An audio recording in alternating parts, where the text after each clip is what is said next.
Hello, everyone. Welcome to the GLORIO Chat, the best anime podcast on the internet. We are actually recording this episode on Easter Sunday this year, which does happen from time to time.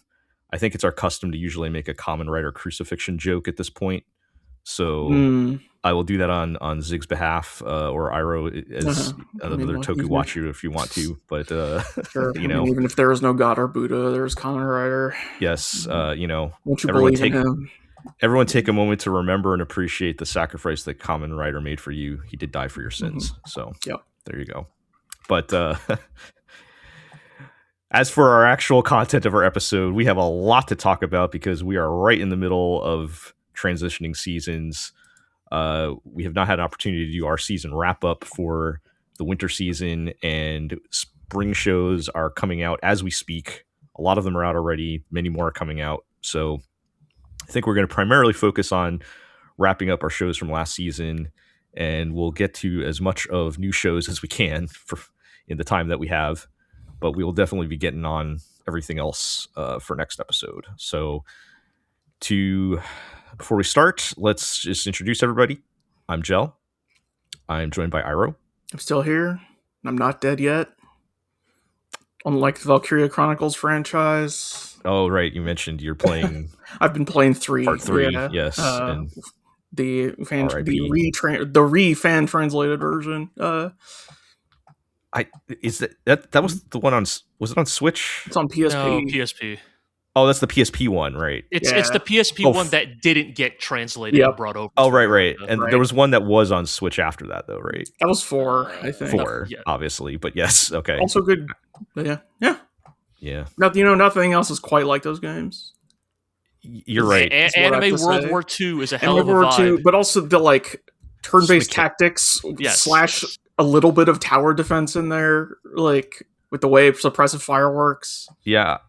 I'm surprised that has not been copied more, to be honest. I think I've seen a couple indie games that are in early development that are basically the vibe of fine. If you won't make Valkyria Chronicles, we will, but they're all far off in with that kind of production value and everything too. Yeah. Anyway, R.I.P. We're joined by G. Thank you, GLORIO Chat. GLORIO Chat? Because you're a cropped Yatsuba panel and you're chatting. Yes. Oh, yeah. God. Rest in peace to Chainsaw Man as well. Oh yeah, that happened. Of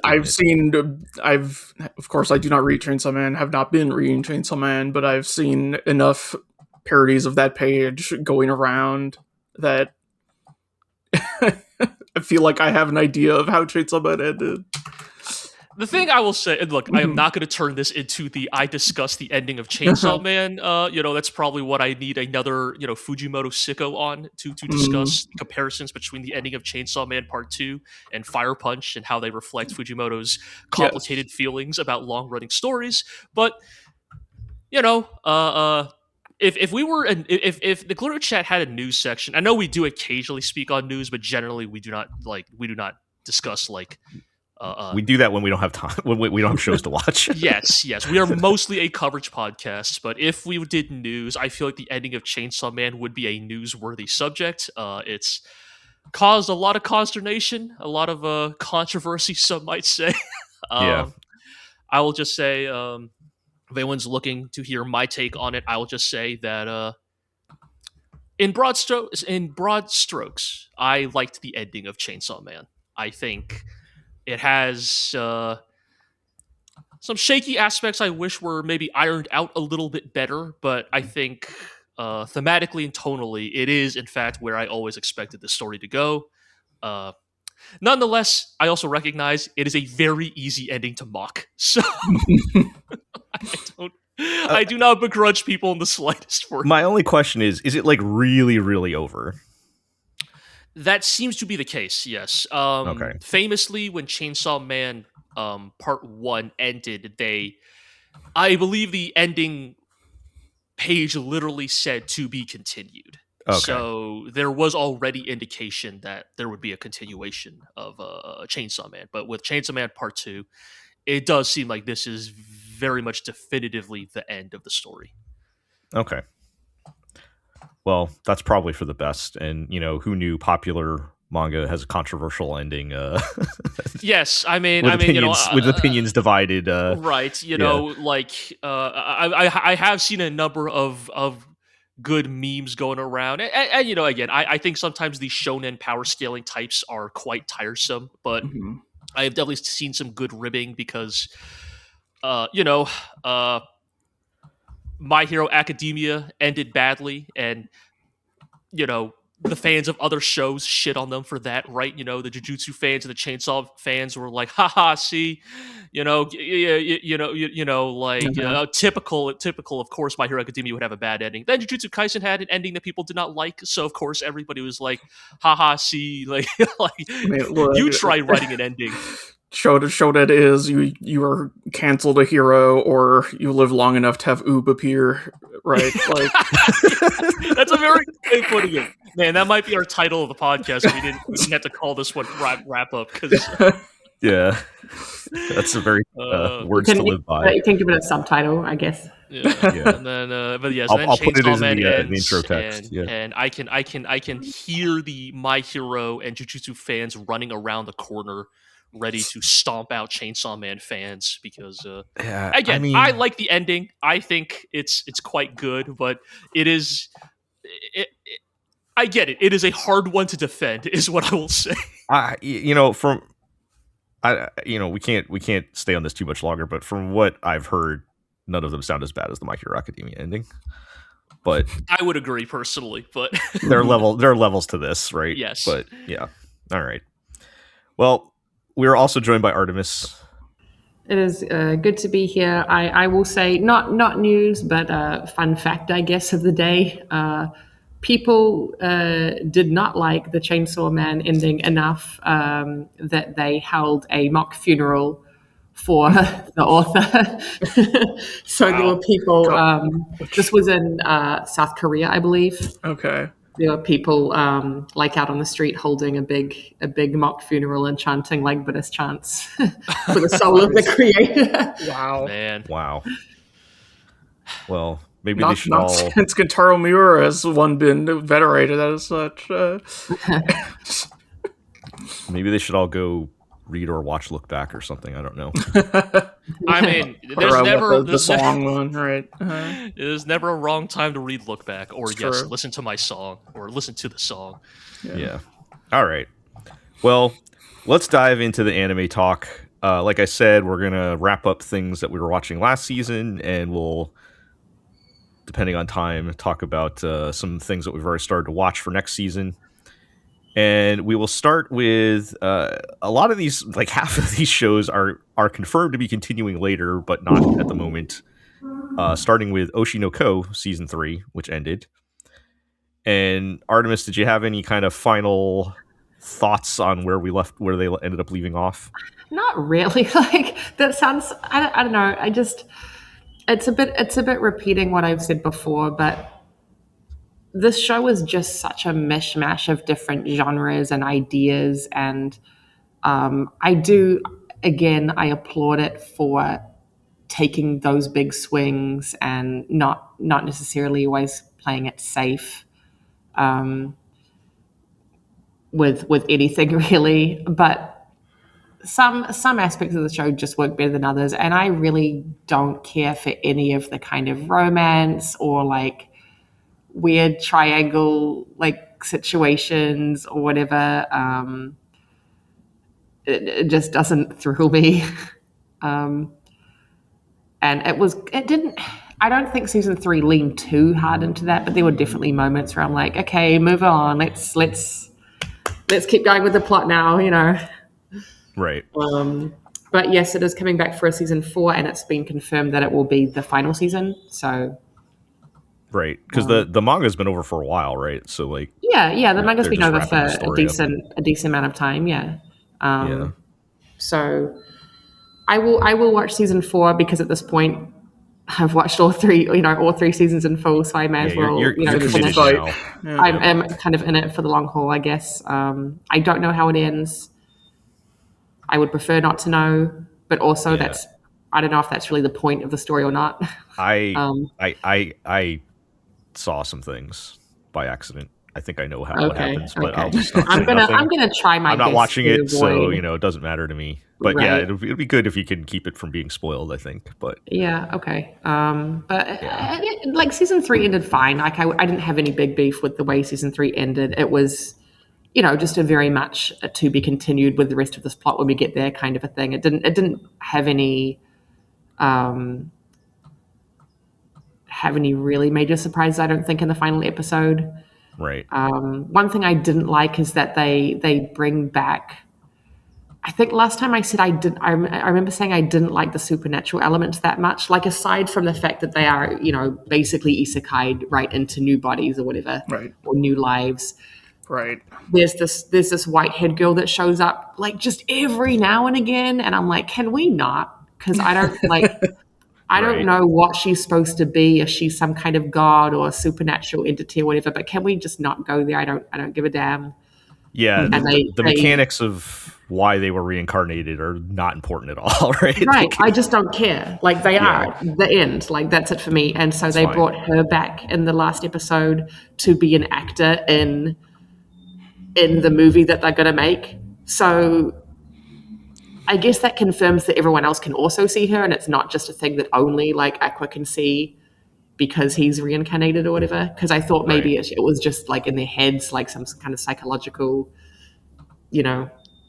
thing, or she was a ghost or something. But no, like apparently she's a physical person that everyone else can also see, I guess. So yay. All right. We'll see how that goes. Well, yeah. I don't think they gave specifically when it's going to air season 4 yet, but it's definitely happening at some point, right? So I would assume not until 2027. Yeah, probably. Otherwise, I don't imagine. Yeah, if it was any closer, they probably would actually say it coming in, October or something. Right. Or they would have a sneak peek or something. But I would. Yeah, 2027 would be the safest bet. Yeah. All right. Well, we'll check back in then, I guess. Yep. See you in a year. Yep. All right. So let's talk about you and I are polar opposites, and I probably want to talk a little bit about Ramparts of Ice, which just started, because this is an interesting situation where it is the same author. That's right. Kocha Agasawa, who wrote both. It's her first manga was Ramparts of Ice, and then she immediately started doing You and I Are Polar Opposites like a week later after that ended. So. Sure. And now she's getting the manga, the anime adaptations back to back here. So, as far as You and I Are Polar Opposites, which is what aired in winter, it's just interesting because I think watching the first episode of Ramparts of Ice finally made me realize what my main nagging problem was with the show. So, I've talked about with You and I Are Polar Opposites how there's very little plot. The ceiling is very low, right? It's nice kids hanging out, being nice to each other, and they're doing the normal school stuff, and that's fine. It was what was really being carried by what I thought was very good writing, and very likable characters, which is good. But there was almost literally no room for progression.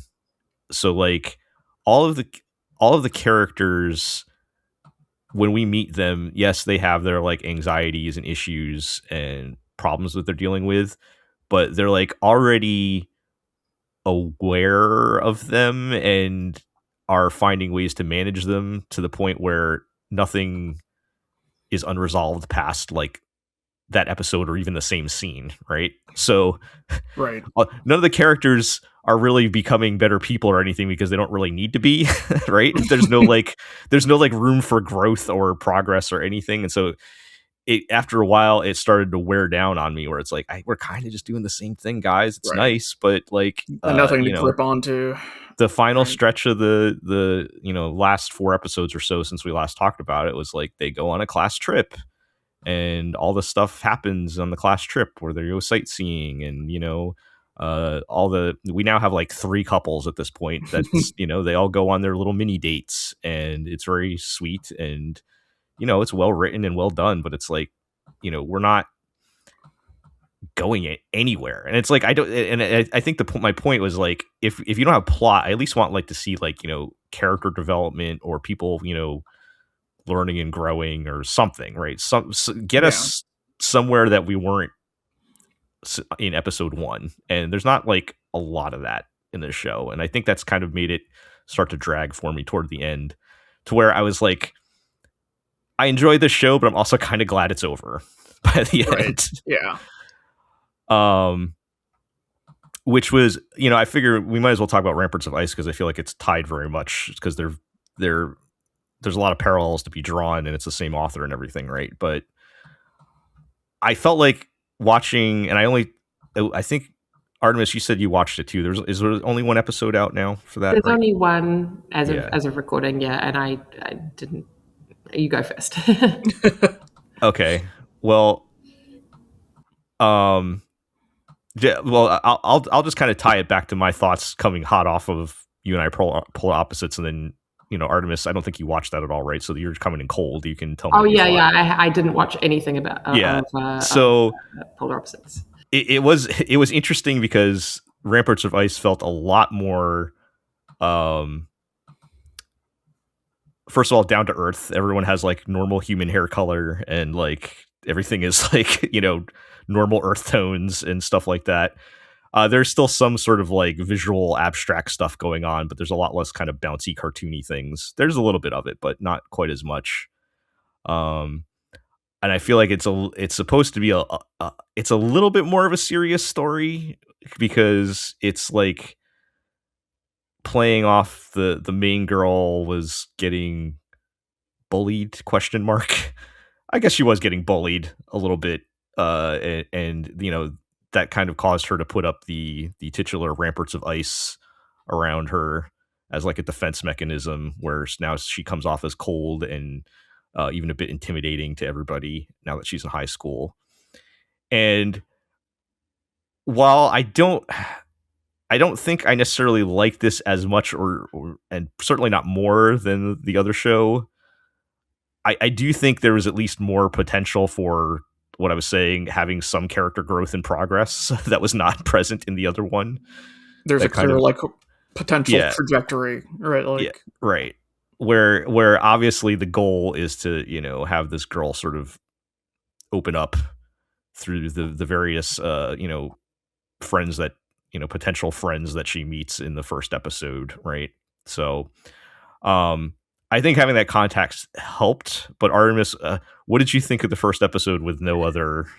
I'm interested. Like, I didn't hate it. Like, I'm not here hating on it or anything. I just thought, because I did go into it just expecting a show about nice people being nice and goofy, and it very much gives off that vibe. If you even just look at the main visual and you read the synopsis, it's like, okay, you probably know it's going to be a nice show that doesn't. Yeah. It's not all about conflict or anything. It's just going to be about people learning to get along as a group when they are not necessarily hanging out in the same groups at school or whatever. But I don't know. I just felt like, stop. You've heard this before, folks. See, there's this character and their personality is totally different from their scary face. And the end pissed me off, because how many realistically in your normal suburban Japanese neighborhood, when you're walking home from school, how many older guys are just lurking on the street ready to rock up to the nearest high school going, "Oi, Onesa, come over, let's do karaoke, eh?" Like, well, according to the Yakuza games, there's one on every block corner, every corner of the block. See, I never witnessed this somehow. I guess I was hanging out in all the wrong suburban areas after school. But I've never seen instance of this happening. I was a little surprised they actually pulled out the old girl gets accosted by horny men on the street. Are they like literally doing the Yakuza thing of, hey, we'll show you a good time? And they literally are. Yes. Go to karaoke with us. And yes, they are doing that. Yeah. I mean, the characters themselves doing that are probably not Yakuza. They just look like slightly older punks. Sure, yeah. But still. But they literally pull out the let's have a good time, grab her wrist. I don't think they suggest karaoke. They suggest something like, how about we go have some fun together somewhere kind of thing. And then the guy walks past at that exact moment. It is a little comical because he doesn't have his contacts in, so he can't see he what squints over and then keeps walking. Yeah. Okay, that's pretty good. But then bounces back a second later, like being, oh wait, it is you. Huh? What's going on here? Yeah. Kind of thing. So that was reasonably funny, I guess. But I don't know. It just felt a little tiresome at that point. Yeah. And it's interesting because like I don't think they would have done that in You and I Are Polar Opposites. So maybe she learned her lesson a little bit in the 1 week between the two manga continuing to each other. Just double checking. This is the manga that predates. Yes. So Ramparts of Ice came first. Okay. But I'm not treating it as like, oh, she had years and years to learn, because it was literally like a week between them, right? And Ramparts of Ice like ran for like 2 years or something. So it wasn't like a long running manga or anything. So it's not like, she had years and years of experience between them. So I wasn't really noticing like a huge difference in like the writing or the tone or anything like that. It's just yeah. I think the Ramparts of Ice does seem to be a little more down to earth and maybe a little more serious a little bit. And, with the main girl kind of trying to reconcile her issues that she developed from being bullied and all that, and there's nothing even that serious in You and I Are Polar Opposites, right? I guess I just feel like they're really leaning, because there are other characters too, like her friend who is like that perfect at school. She's considered like that perfect, sparkly. Everyone likes her. All the girls, all the guys want to date her, and all the girls want to be her. And then at home, she's just kind of, a normal person wearing tracksuits at home. I'll just go back and watch Karekano, like. Yeah. No, they are leaning more. They are leaning on this one. I think the main theme is the people aren't who they appear to be, or who you show your public face is different than who you are, that kind of thing, etc. etc. It's look, if my complaint about the other show is that the ceiling was low, the ceiling's not any higher on this one. Is basically right.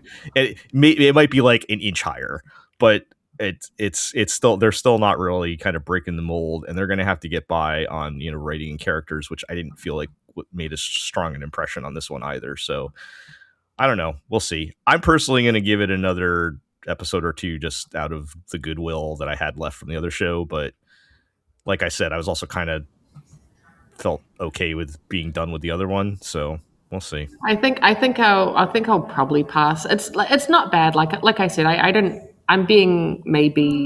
sound harsher than I felt when I watched it.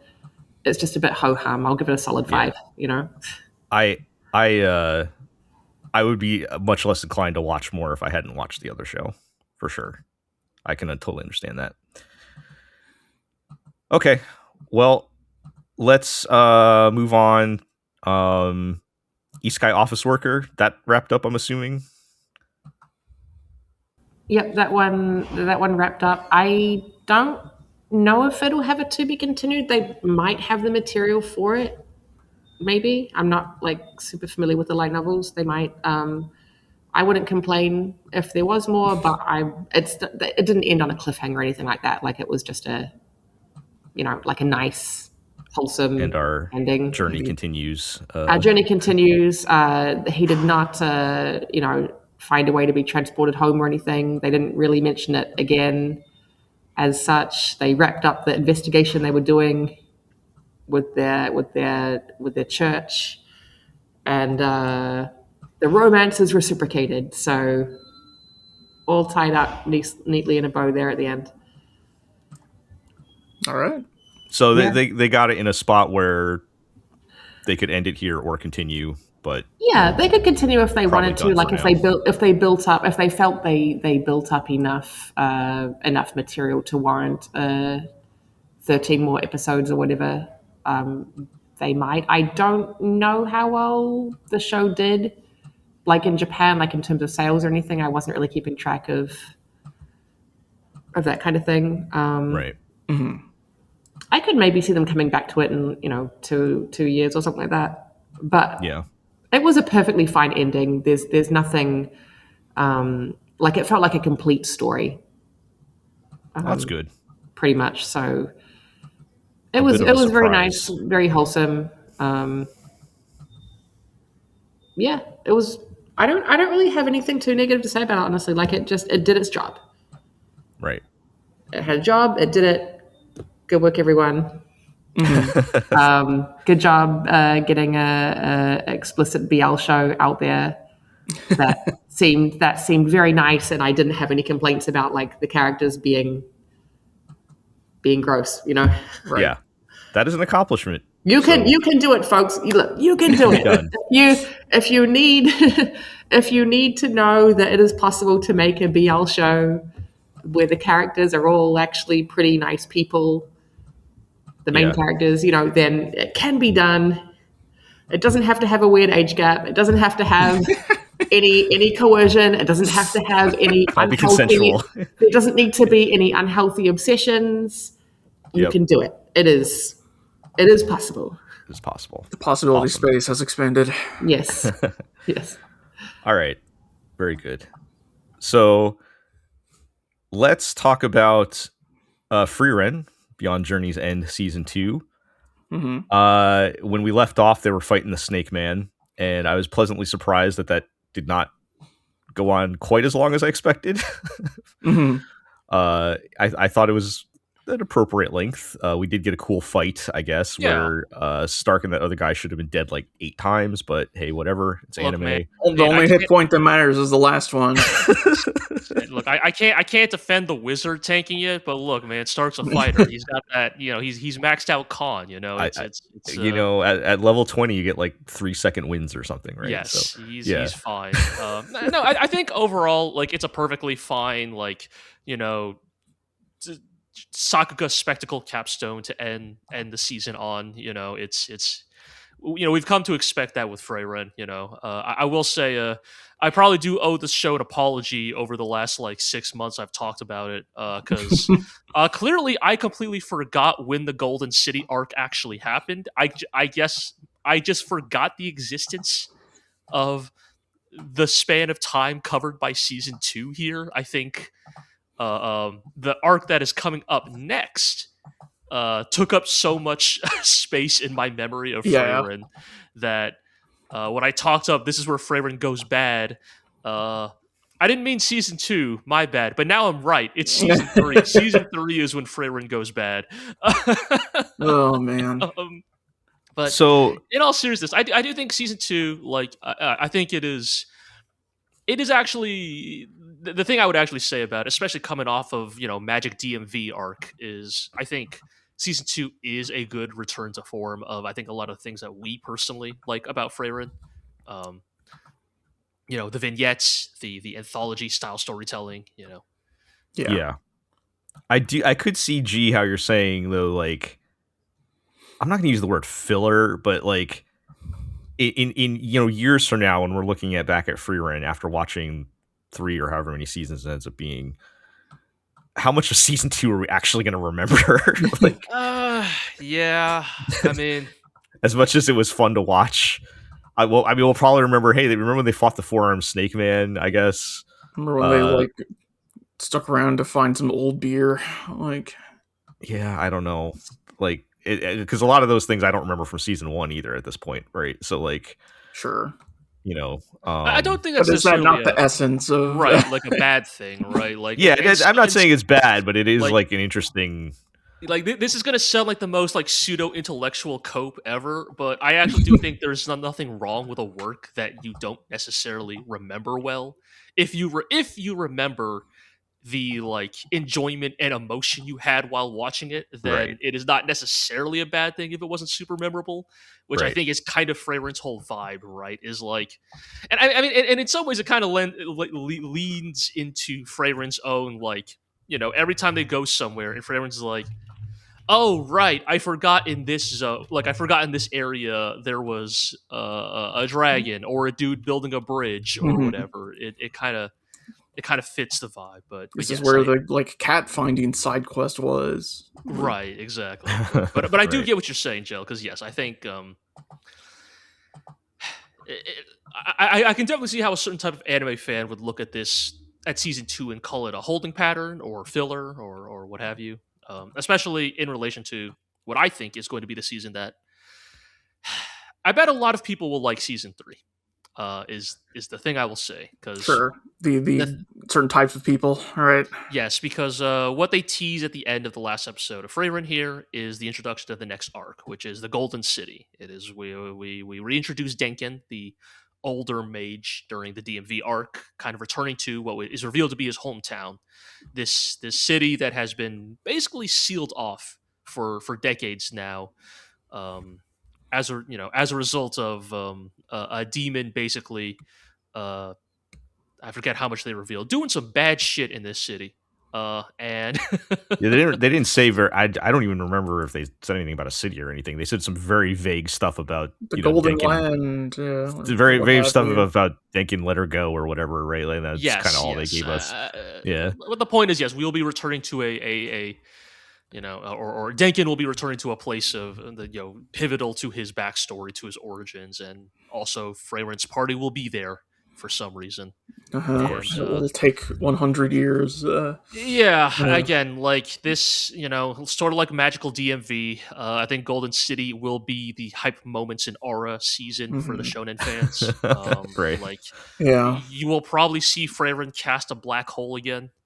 In the next season. No, well, if you remember, no, never mind. I was more speaking to. She will proverbially, she will cast some insanely cool looking magic. Yeah.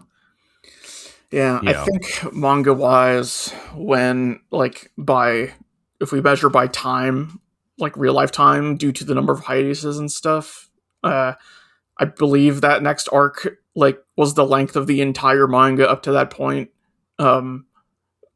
which is why I think we look back on it with such derision. I mean, I want to kind of wrap up discussion on season 2, but as far as season 3, do you think that's going to be the entire season 3? Yeah, probably. I think so. Yes. Yeah.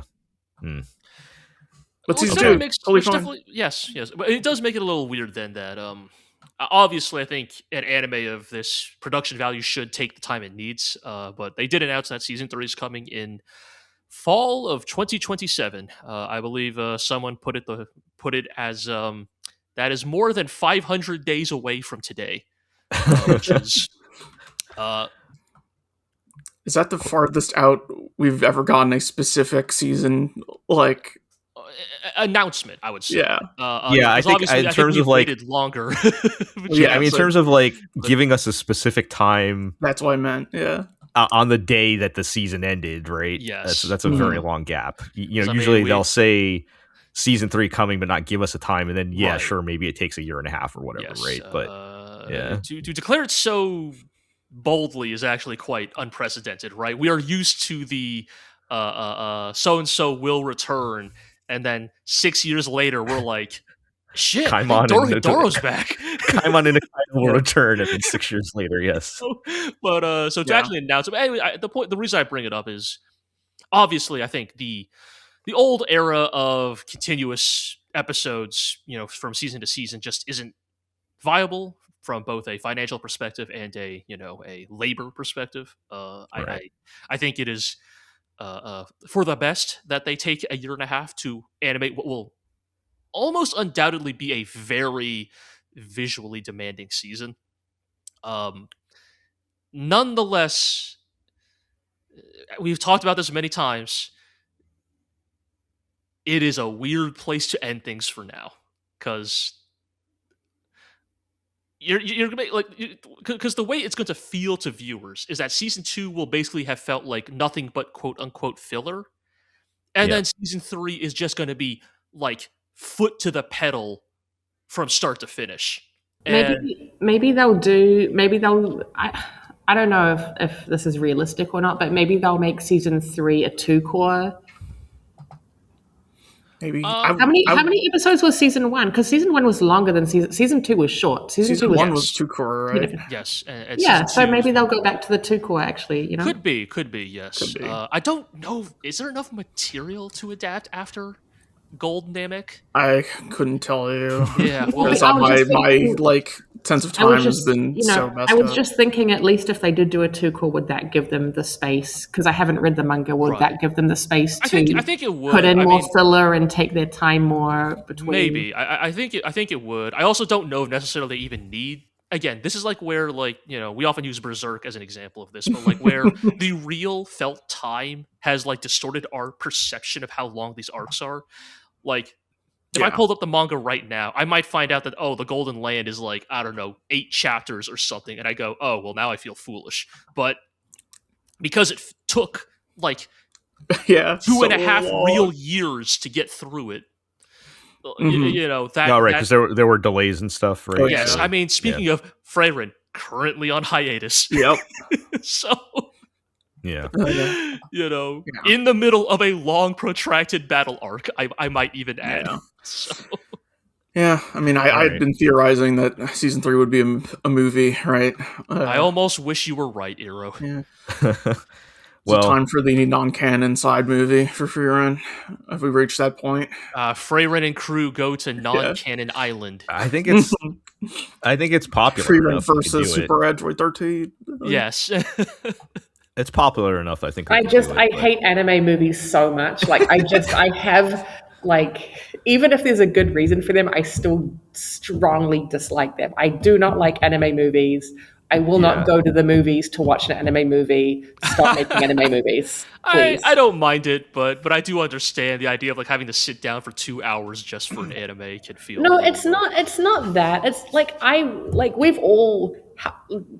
we've all sunk however many ridiculous number of hours of our lives into watching anime. It's not that I begrudge the idea of having to leave the house and go sit down at a movie theater among strangers and watch 2 hours of whatever it is that I'm watching, whatever. It's just that I dislike the fact that people assume it's that accessible. It is not easy for everyone to leave the house whenever they please. It is not easy for people to find a movie theater that's playing that movie whenever they please. That is true. There are many reasons why people cannot either afford to or have access to or have the time to go to a movie theater, even if they did actually want to do that. So that's kind of my beef, and it just feels like a lot of anime movies are just kind of taking the easy way out production-wise by announcing a movie when they could just do I definitely think that is fair. I think it's very easy, not to dox ourselves here, but I think most of the people on this podcast lived on one of the coasts of the United States, and close enough to big enough cities where it's possible. It's much easier. Whereas when I was living in North Carolina, let me tell you, a little harder to to see an anime movie. Right. Yeah. So. Yep. Well, but as far as season 2 goes, I think it was pretty solid. Yes.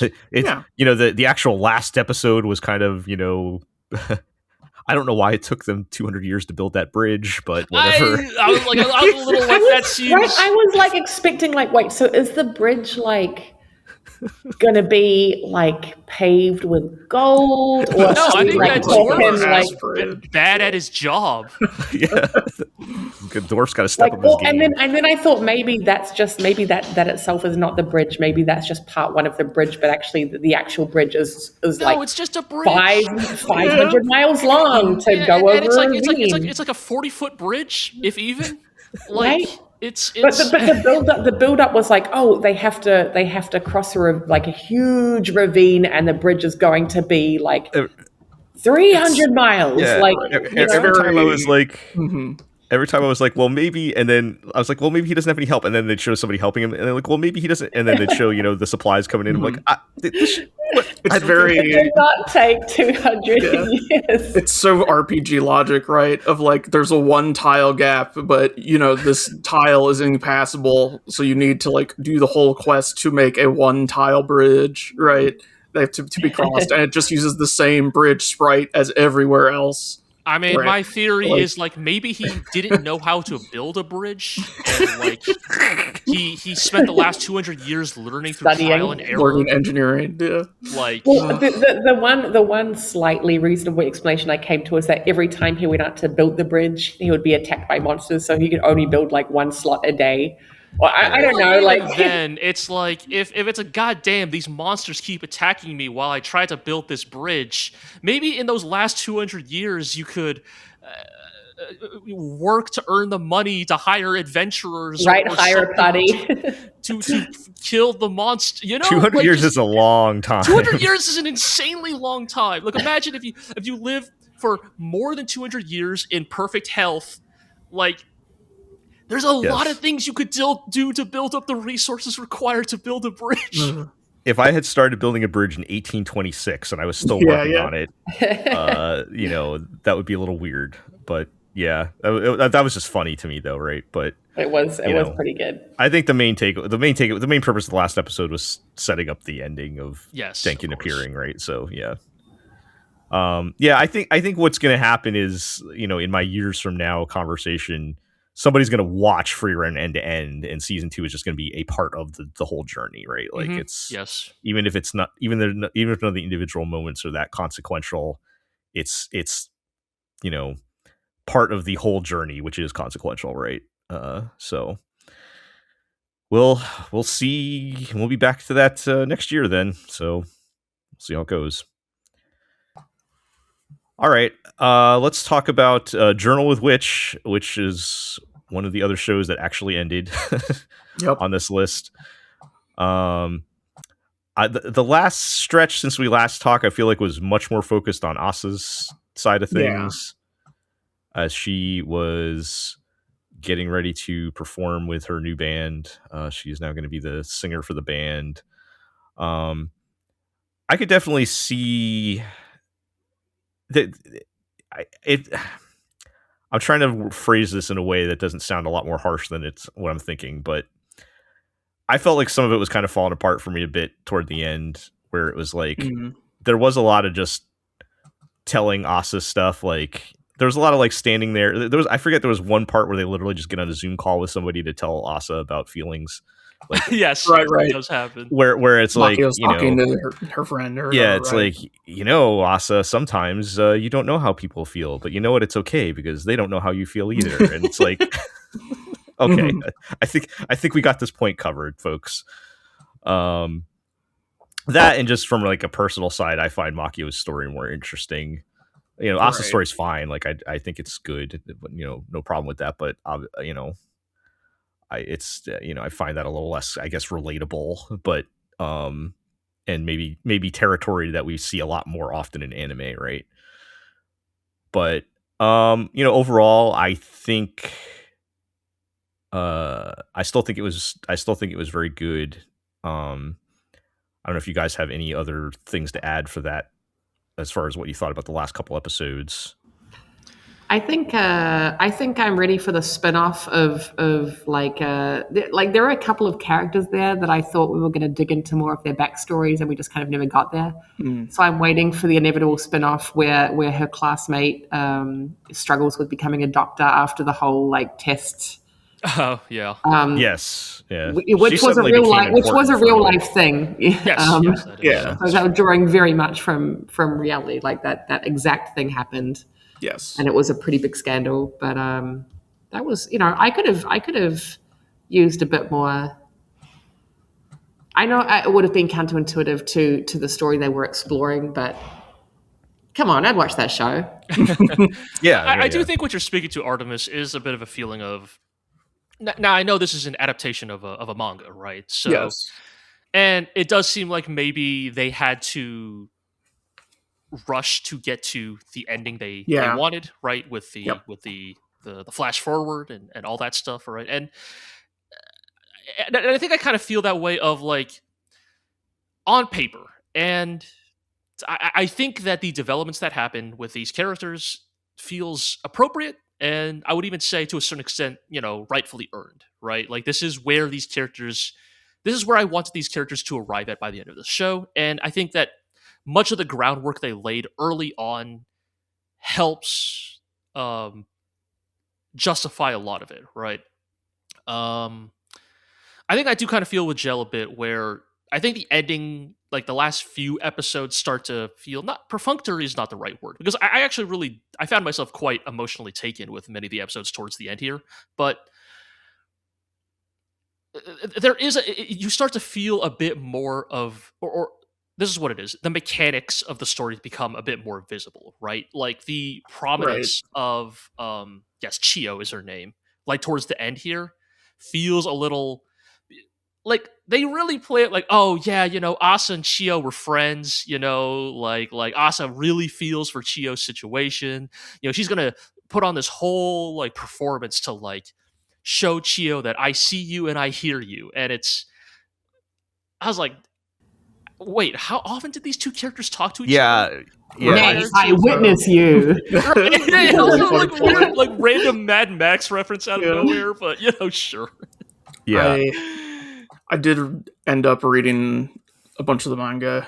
Is there like a lot of like interstitial stuff that's there is way more at school, like especially in the like back third or so. I right? Like, figured the last 3-ish episodes of the anime are like quite truncated. No, yeah, I definitely figured as much. Yeah, I did feel like there were pieces missing, particularly with that relationship, because it was so important at the end, right? Like, as far as Asa finding something to sing about, right? You know, there's also a whole like practically an arc about Asa trying to find more, like trying to figure out dads. Yeah, I mean, her dad is like so like such a like it's. I mean, that's definitely one of those aspects where I can't tell if like this is like a cope or like this is like intentional, right? Where, you know, at the end there, where like they got the montage of all the things have been said to her by Makio, by her mother, by her dad, and as an external viewer, I'm like, Asa, nothing your dad ever said was inspirational. I can't even like that dude was so checked out your entire like the short time you spent together. I don't know if this man ever said a single worthwhile thing to you. But I was confused as to whether they were trying in the end to paint the dad as actually like just a guy doing his best, or like a really useless human being. Well, and that's where I'm going with this, Artemis, is like, I think, again, this could be like a cope, this could be like headcanon, but it almost feels like it is Asa's own, like, delusion's not the right word, but coping mechanism, like coming to terms with the fact that, like, okay, yeah, maybe my dad was like kind of not there for most of my life, but like, he was still my dad for like what, what that amounts to, you know? And so, all right, like, imagine there being a multi-chapter arc like about that. Okay, see, and so that's what I mean. Where like, so I could read that based on what the show gave me, which means that the show did succeed in truncating these plot elements into a way that is still parsable by a viewer not familiar with the source material. So to that extent, I would say huge success. Right. I think, judging this work as a standalone piece of media, right? Yes. I really would have loved. I really would have loved the arc about Asa exploring her weird relationship with her dad. You know, and so could have used a little more time in the oven, basically. Maybe I just don't know if one core was like to get to where they needed to be at the very end. Like they had to make hot stuff into one core, right? And I'm gonna assume that had they had the money and the you know the airtime, etc., that they would have chosen a different way to go about telling that story. So it wasn't the story's fault. It was just like, well, you know, we just got to do what we're going to do, and here's, you know, how we're going to try and wrap this up in 13 episodes, because that's what we're given, kind of thing. And with stories like these, like, I don't generally think they do well enough to warrant a sequel. So I mean, it did reach, my understanding is it did reach the end of the manga. Once they did the time jump, then I was like, oh yeah, we're done with this. Oh yeah. To be fair, that has not stopped That has not necessarily stopped other seasons from happening, but that usually means the plan is to end it here. Yes, right? yes. Once I saw the time jump, I was like, oh, this show is never getting a season 2. And and I'm sure that going into it, they probably knew like this is probably going to be a one and done. Mm-hmm. Yeah, I mean, like literally, I just saw this with Call of the Night, because like Call of the Night season 1 ends by skipping to something that doesn't even happen in season 2. But I guess it ended up being more popular than they expected, so that they ended up making so like whatever happened at the end of season 1 doesn't ever happen in season 2. Like that's going to be in season 3 if it happens, right? So, but so I think judging the show like for the merits it has, right? I do still think like again, I think my issues with how it kind of wraps up are hard to ignore, but I would say they're not a deal breaker with Journal with Witch. Right. I do think overall the story that Journal with Witch seeks out to tell about, about life, about grief, about growing up, about finding how to become a person, right? I think all that stuff is important, and I think it's all really well done. I do think like the story of Asa's self-actualization is quite solid. Like, is there the world where I wish we got more Makio chapters? Of course, right? I mean, I am an adult person, and thus Makio is the character I identify with more, right? Like her struggles as a working adult. But I do think overall, I think it succeeds at what it sets out to do, even if I think in my ideal world, Journal with Witch is like 16 episodes, right? 17. Yeah. Yeah, and it makes sense. Like, Asa, it would make sense for Asa has the part of the story that's going to have the progress, the development that I was talking about before, right? Whereas Makio is going to be a little more set in her ways, given her age and everything. But I think I still think it's a very good show. I enjoyed watching it. I'm glad I'm watching it. I would recommend other people watch it. It maybe does not quite fully reach the potential that maybe it could have had if it with a little more time, but I think it's definitely worth it. I think the moment that because I was over the last couple episodes, I was starting to like get a little down on the show as I was seeing the things that we're talking about, and then like I think they won me back when they had the one bit where Asa reads Makio's like poem the blog online. And her blog, and she texts her, "Hey, is this you?" And then Makio texts back with her like banned Twitter page or something. "Oh, is this you?" And they're like, "All right, can I block you?" Right? Like, they're like, "All right, let's just not talk about this anymore." I'm like, "All right, this show's all right." That is so real. I was like, "All right, this show's pretty good." I don't tell them not to, but I definitely like try to keep certain circles of my life separate. Like I definitely tell certain circles of friends, do not follow me on Twitter, do not follow me like on social media, do not read my blog, do not engage with the persona I maintain on the internet. Right. That was and they both just mutually agree, let's not talk about this, because very good. That was good. But, one more critique. I've said this before. The title sucks. Oh yeah, awful. Absolutely. One of the worst decisions I think I've ever seen in the promotion of an anime. Yep. Not since Riddle Story of Devil have I seen a worse localized title than Journal with Witch.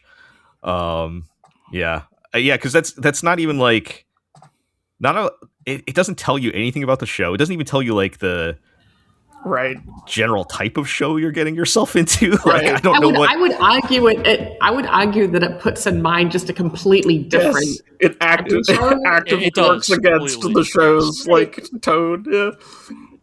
Yeah. So I don't know. I mean, at this point, if I were recommending this show, I wouldn't even say you should watch Journal with Witch. I would just say you should watch Ikoniki. Right. Just we're going back to the Boku no Hero Academia days. We're sometimes I do think sometimes the localized title. Sometimes I think a localized title could be so bad the fandom collectively agrees to revert to the Japanese title. Yeah. Just like that's Dungeon Meshi. Dungeon Meshi, right? Dungeon Meshi, yes. You know what? It's just Dungeon Meshi again. Yeah. The journal. I mean, I guess the journal thing was kind of important. I still was like debating: was it Asa's journal or her mom's journal that was more important. I don't know. I do appreciate that they never get into whatever happened between Makio and her mom. Yeah, at least not in I think the that anime. is, I don't know if that happens in the manga, but I thought that not that I recall. Yeah, but yeah, it's a good show. Yep, definitely recommend it. Great. All right, so let's talk about Fate Strange Fake, and this is another one that is going to be. It is going to be continuing. To be continued. John Strange Fake will return. They announced recently that the final novel will be this summer. Yeah, for what that's worth. So, was the plot of this show really just the trolley problem? At least season 1. Is not every Fate story functionally the trolley problem? There's basically the entire plot of the show. And we kind of talked about this, but now that we have the whole first season, it really is the crux of the show is, would you kill a little girl to save the world? Right? Is this not what both Fate Zero and Fate Stay Night end up being about? This is literally like Jel. I don't know if you knew this saying this. There is literally one of the most famous incarnations of the trolley problem meme is Fate related. I never saw that one actually. No. Sure. So yes, not in that. I remember that one. Yes, it's very good. What the favorite part of that meme is always trace on, brain off. Yeah. But God. Right. Yeah. So we kind of.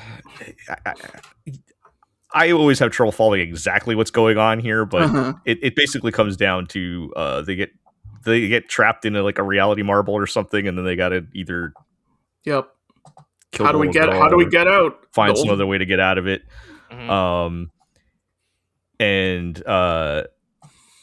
Yeah, it was fine. I was already starting to kind of drag on the show a bit because I'm like, I was already starting to get the sense that this isn't going anywhere. But Narita is fully starting to trip over his own feet at this point. We can get into more details, but I will say I think once they kind of got out of that and we started setting up what's going to happen next, I started getting more into it.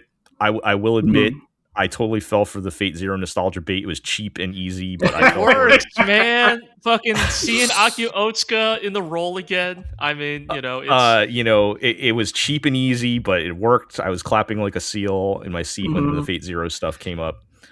But I didn't there was cool fights and stuff, but I was kind of just dragging. I was kind of dropping off on the show toward the end. I definitely think the last few... Sorry, go ahead. They did get me a little excited toward the end for the next part of the story. So. What? Because you got to see Flat get shot dead in Las Vegas? Yes, that's part of it. It felt like things were happening, yeah. I think I do... So, I think... And, I've already subjected Iro to too many long conversations about my feelings about Fate Strange Fake. But I think... I do echo some of your concerns, Jill, that I think the last few episodes where they are in, Tsubaki's, it's not a reality marvel, right? What is... Yeah, it is functionally Fake Writer's reality marvel. Okay, when they are in Fake Writer's reality marvel, the kids today might know it as a domain expansion. No, I refuse, but yes, you are... Yes, that is what the kids would call it. If we're trying to translate for the kids today. Reality marbles are what if domain expansions had aura, basically. But I think the last few episodes here definitely begin to show some of the what I kind of identified early on already are sort of the unraveling of Narita's story, right? Sort of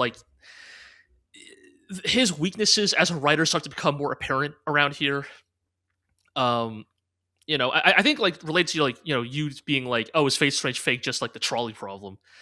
And me responding, all of Fate is the trolley problem.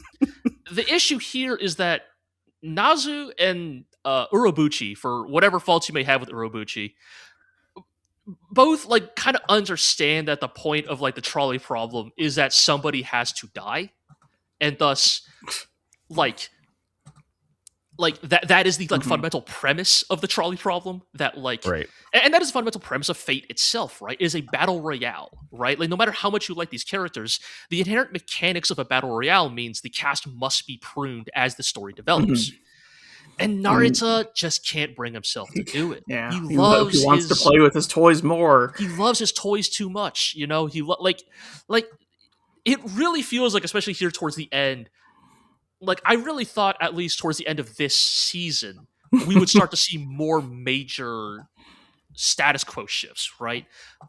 And because it's Naruto, and because I know how he writes, and because of how the show is like framed itself up till now, I'm not even sure any like actual death I've seen up till now will actually stick. I don't think Gil is dead, like, you know, because his body didn't dissipate into dust, right? Like as servants are supposed to when they die.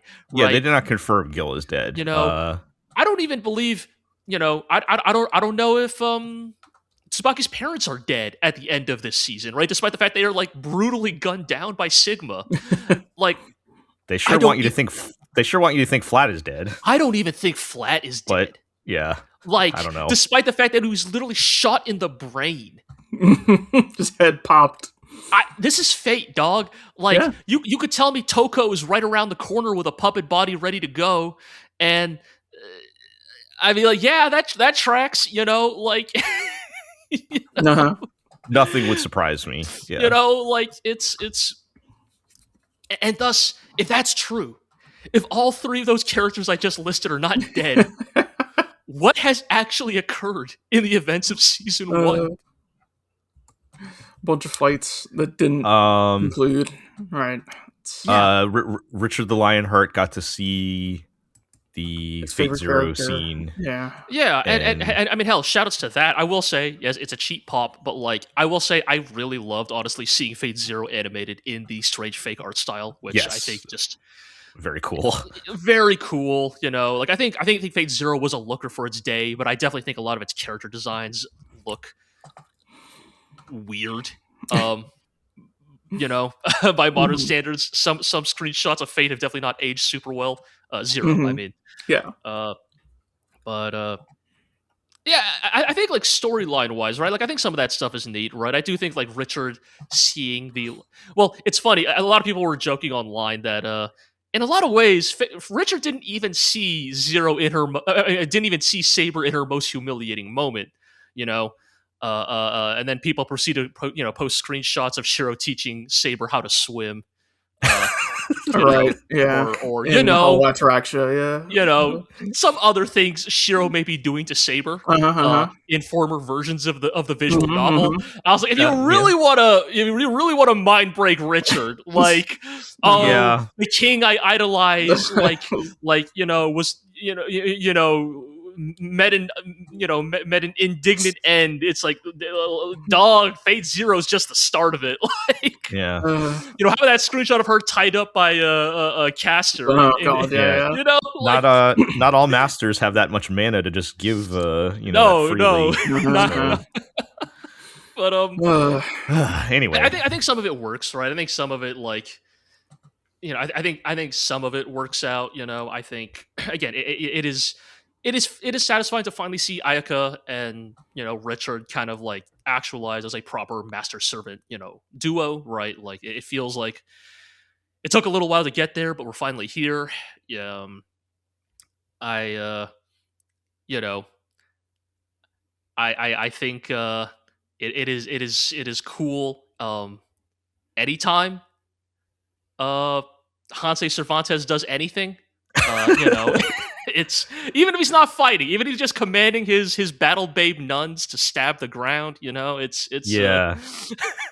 We got what Iroh. I didn't catch all the references in there, but I'm assuming there was some Tsukihime stuff in there. Oh yeah, you didn't recognize Van Femme, the 14th of the 27 dead apostle ancestors. I'm not in that deep, but I was me like, well, Iroh will know who that guy is. I don't know who that guy is, but Iroh will know who that guy is. Pretty much. Like, I think the funniest reveal that Iro showed me that the anime could not get into is so they find a Chunoku, which is a Chinese repeating crossbow, in the basement of Tsubaki's family house, and a giant fish lady shows up and basically explains like, hey, so originally they were trying to summon this person before they summoned Pale Rider. Hold on to this crossbow. You might need it, kid. And Iro tells me that at this point in the novel, you would know that apparently Tsubaki's parents originally tried to summon Qin Shi Huang, the Yellow Emperor, the founder, the founder of like unifier the of Chinese civilization, and you know, right. I found I found like passage from the like records or whatever. That's just like Qin Shi Huang took a repeating crossbow, went out to the river to try and kill a river god. He didn't find any, but he shot a big fish. something like that. You're going to summon him now into this really world. Funny. So right, the idea is they ended up that spirit attached to that crossbow, sort of. Right. Is a specter. But the reason it didn't work out, and this is where I love fate logic again, right? Because again, it feels dumb, but in a way that is like very deeply satisfying. The reason why they didn't summon Qin Shi Huang is because they implanted Tsubaki with the Wolbachia. Yes. Bacteria found in South America that has the ability to activate latent mage circuit genes, and forcibly implanted these into their own daughter. And this bacteria became the summoning catalyst for the servant, not the crossbow. And so that is why Pale Rider is active in this Grail War. And to be clear, Pale Rider, a cool servant, even if it doesn't really do much in these episodes. It summons a bunch of giant skeleton ladies. It rides in on a cool horse with a big spear. Yep. Does it do anything? You know, you could argue, does Richard do anything other than fire off a bunch of Excaliburs? Shrugging shoulders. But yeah, that's sort of the thing, right? Like we said, he wants to play with his toys too much, and so he can't bear to throw any away because I'm sure Narita's thinking in the back of his head, oh wait, I haven't done this combination yet. What would happen if I threw there this combination? And so he can't throw away any one piece of that. And so yes, I mean, I've heard that this is a persistent. I've heard people talk about later novels and be like, "Hey, when are you going to start killing people? When are you going to start whittling down the cast?" Also, sorry, go ahead. No, go ahead, G. You finish your thought. I'm going insane because I've been recently informed that during this like part of the story, that in the novel, Hippolyta and Alcides are still fighting in the streets of Las Vegas. Oh yeah, we didn't even see them. And we don't get to see that? I know. Like, what? Are you serious? Yeah. We don't even know her master. Still don't. We went a whole season. We haven't introduced all the characters yet. Like, what are you telling? Are you serious? Very silly. No, I was just thinking back to my first Fate experience watching the Dean Fate Stay Night anime. It didn't Ryder die in like episode 3 or something? Like it's further in than that, because that's pretty early though, right? That's when the Excalibur reveal happens. Yeah, like it's pretty early, maybe like episode 5 or something, right? Like it's pretty early on. Yeah, I don't. That was a long time ago. I remember because like they go to the school and there's Bloodfort Andromeda and all that, right? Yeah. Good old Bloodfort Andromeda. Yeah. Has it ever actually accomplished anything of note? No, but it sure sounds cool. It's a cool name. It's a cool name. Bloodfort Andromeda. Yeah. Anyway, every writer's servant is tainted by the original sin of the first writer having a really cool noble phantasm that doesn't actually do anything.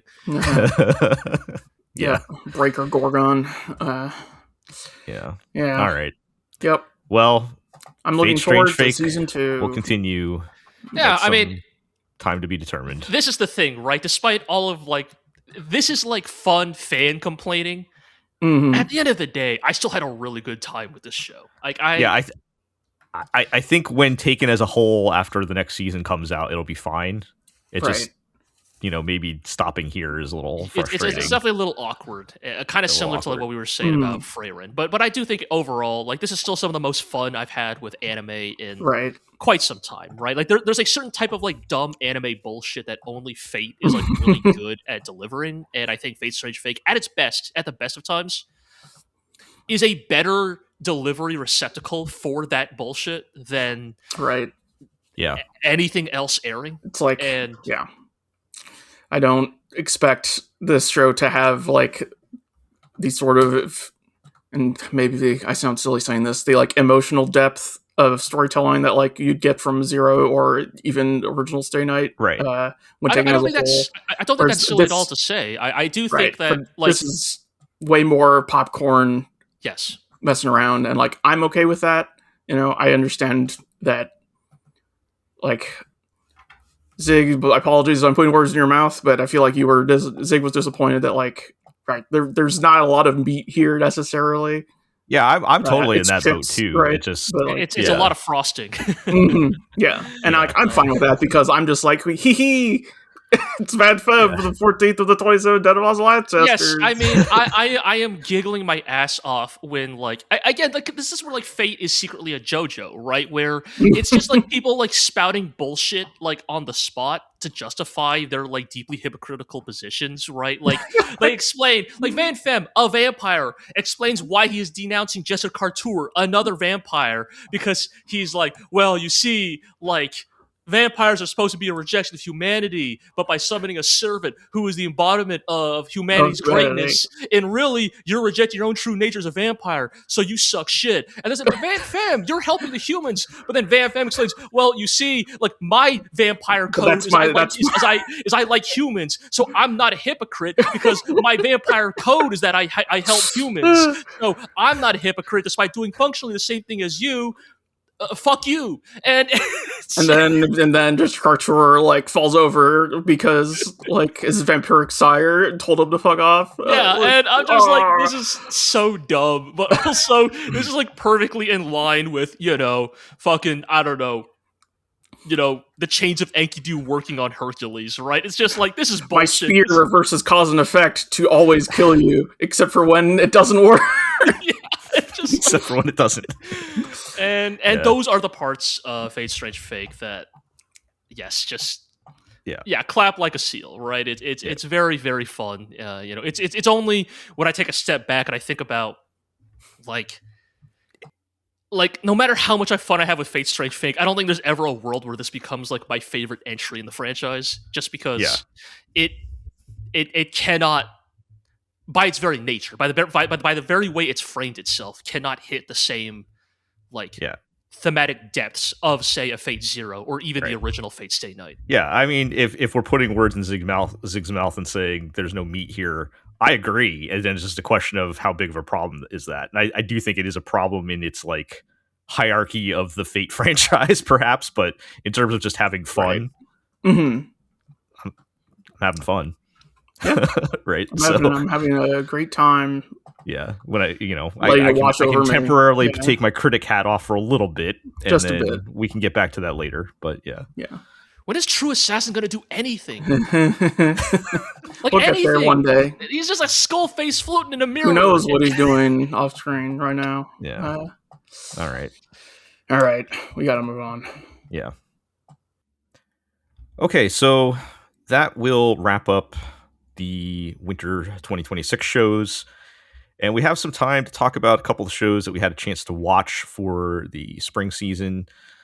There's a lot still coming out right now, even today. So, we'll have plenty more next time, but we'll try to touch on some of the ones that we did catch. So we'll start with Akane Banashi. This was the Shonen Jump Rakugo manga. Yes. Got the anime adaptation, and G and Iroh, you guys watched it, right? What did you think? It is goofy seeing a Rakugo show like this after like my main conception of Rakugo for so long being firstly that one case in Ace Attorney 5, which is one of my least favorite cases in that game. B, Showa Genro Rakugo Shinju from several years ago, many years ago. The chillest, least traumatizing. I know. Show of all time. Show that makes me like get misty-eyed anytime I hear Jugamu. Ira, you're leaving out Joshiraku. Remember that? Oof. Yeah. Anyway. But yeah, and so then this show is Shonen Jump, right? It is following all of the conventions, the narrative conventions of narrative and like presentational conventions of Shonen Jump. Of like, they do the move, you get the speed lines, the like big like burst of energy when they do like he hit that sentence of the thing of the. This is exactly why I didn't watch the show. I'm morally obligated to watch only one Shonen Jump series per season, and this is one that's not going to be it. So this kind of falls into like a perfect encapsulation of, I think, the like grand theory on shonen that like we have often posited here is that shonen fundamentally does not change drastically from show to show, right? Like shonen is a very, if not formulaic genre, it is a very systematized genre. Refined. Sure, you know, like it occupies under very specific like parameters, and thus what makes one shonen stand out from another is not necessarily, you know, the novelty of it or what it does differently, but the ways in which it chooses to package these very familiar elements, right? Like, what's your shonen about? Is it about, you know, Taisho era demon hunters? Is it about modern day shamans? Is it about, you know, it's about reincarnated idols? Sure, you know, and so Akane Banashi in some ways is like the logical like conclusion of, well, in that case, a shonen can be anything. Like shonen can be anything as long as you follow the same formula. Like any subject matter, any protagonist, any aesthetic is free game. You know, it's green light is go if you will follow that formula. And that's kind of what Akane Banashi is doing, and arguably that is where some of the appeal is for it. You know, it's a fairly popular manga in the catalog at the moment. It's probably not like, you know, at the top with like, you know, the more traditional shonen, but it has definitely carved out a very popular niche for itself in Shonen Jump. And I think some of that is that yeah, It is not breaking the mold, to be clear, right? It is functionally, Akane Banashi is a sports manga, right? It tells a story of a girl named Akane who looks up to her father, who is a rakugoka, who is I believe I said in, you know, our preview podcast, is up for promotion, but during the promotional test to I believe Shinuichi rank, he and his entire class are expelled by Isho Arakawa, the patriarch of the Arakawa school of Rakugo. And he seemingly expels them for no given reason other than that they are a stain upon Rakugo, and that their Rakugo is the wrong, bad type of Rakugo and has no place in the art. And this sort of inspires Akane to become a Rakugoka herself to, you know, prove her father's style of Rakugo. You know, it's very, very sports anime coded, right? It's I'll prove my father's tennis was the right way to play tennis. I'll prove my father's fishing was the right way to fish. You know, it's that.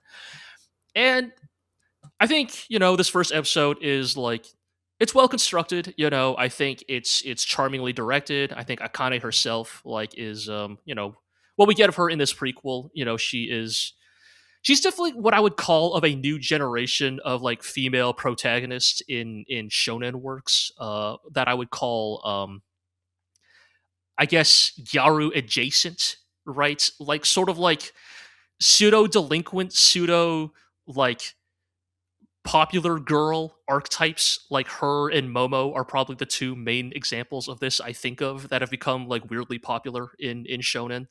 I think probably because this kind of personality type like allows you to have a more like active female protagonist. So we don't have popular delinquents anymore, so right. So instead, we have girls with dyed hair and piercings. You know, the natural evolution of the delinquent. You do have them. It's just that the delinquents become the background mob characters whenever you need. Yes. Like a comical like bullying relief type character. Yeah. You know.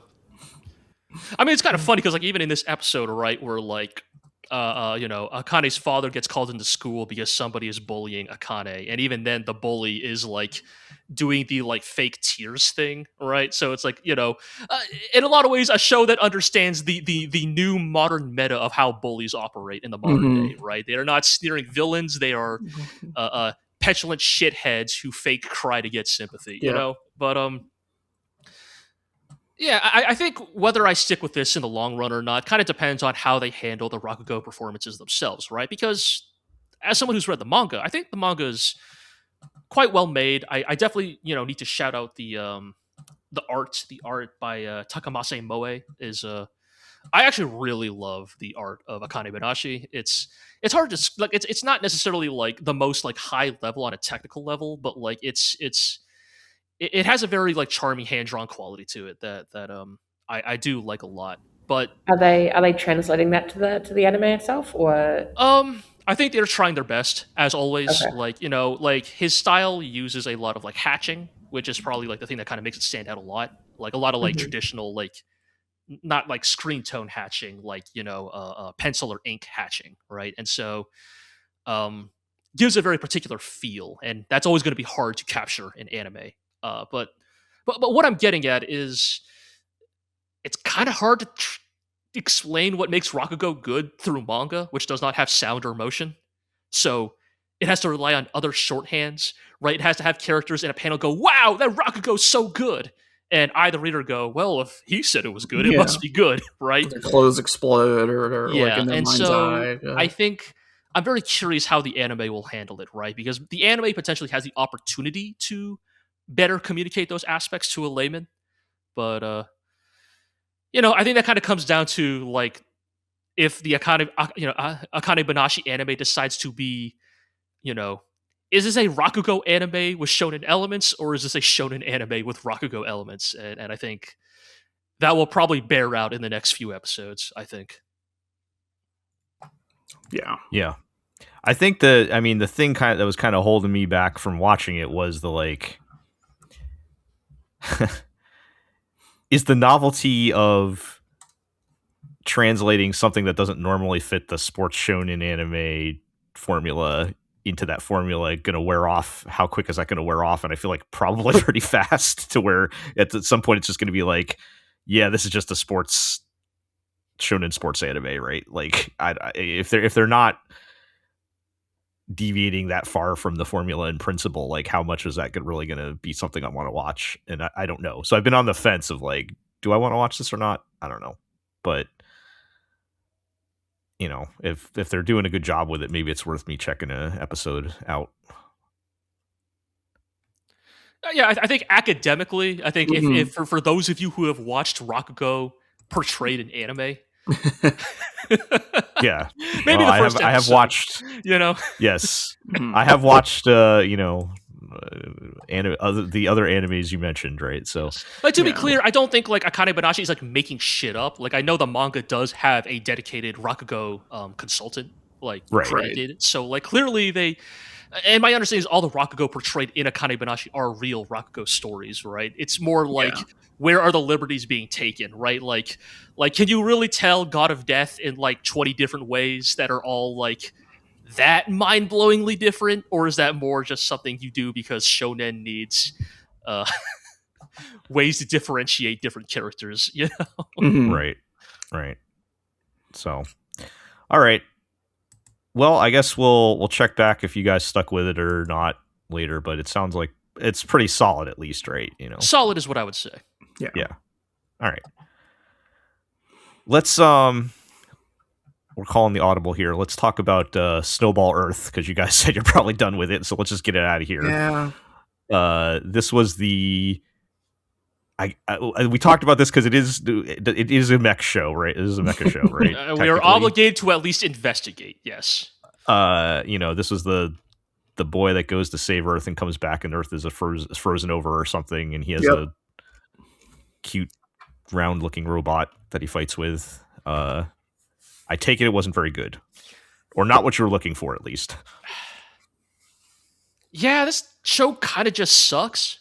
Okay. Okay, so I think it's worse that it sucks. It's just boring. Yeah, that's better, right? So like the whole premise, right, is that it's about Tetsuo, this young boy meeting they translate as Snowball. The name is Yukio, a robot named or Snowman, a robot named Snowman. Who this is the part where I get into like this is like kind of funny in a weird like if you're a fan of the mecha genre, you get how goofy this is. Basically, Tetsuo's dad is building a sentient suicide robot. He's building a robot with a bomb built in its chest, and he specifically gave it sentience so that it could like feel the fear of its impending mortality. Like it's actually kind of an insane like it feels like a Dr. Sautome sort of thing to do, like an old school. Yeah, that sounds like robot. something from like the 60s or something. Like I built a robot to die, and I specifically made it capable of feeling fear. It would make it better at dying. Yeah, anyways, so Tetsuo befriends the robot and is like, no, I won't let that happen to you. I'll pilot you and we'll defeat the kaiju that are invading Earth.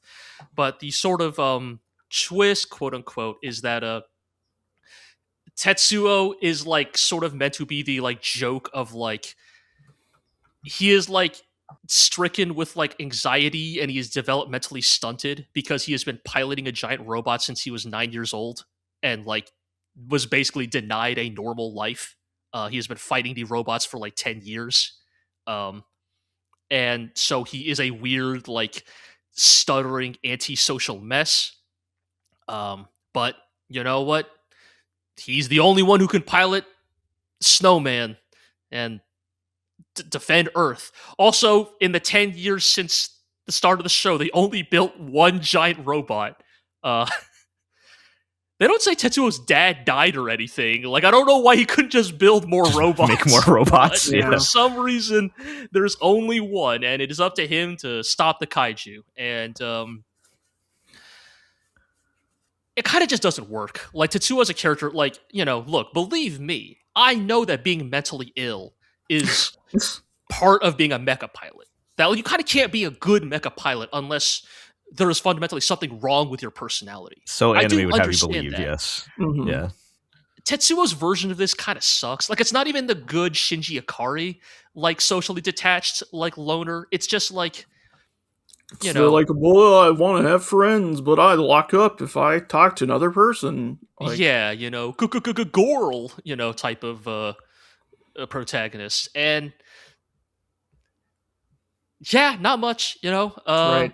Yukio / Snowman is like, he's just like generically affable. Like, he's not even like a fun AI buddy like Chamber or something from Gargantia.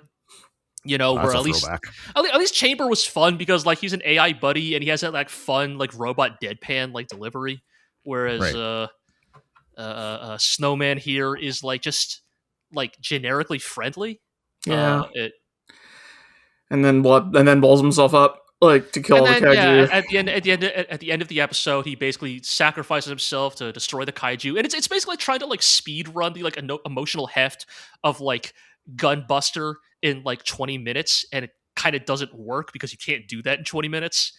And then Tetsuo wakes up on Earth, and it's an ice age, and that's kind of where the first episode ends. And I know that like this prologue is like they probably have to like cover a lot just to like get to the actual premise of the show, but like it just did not do enough to win me over.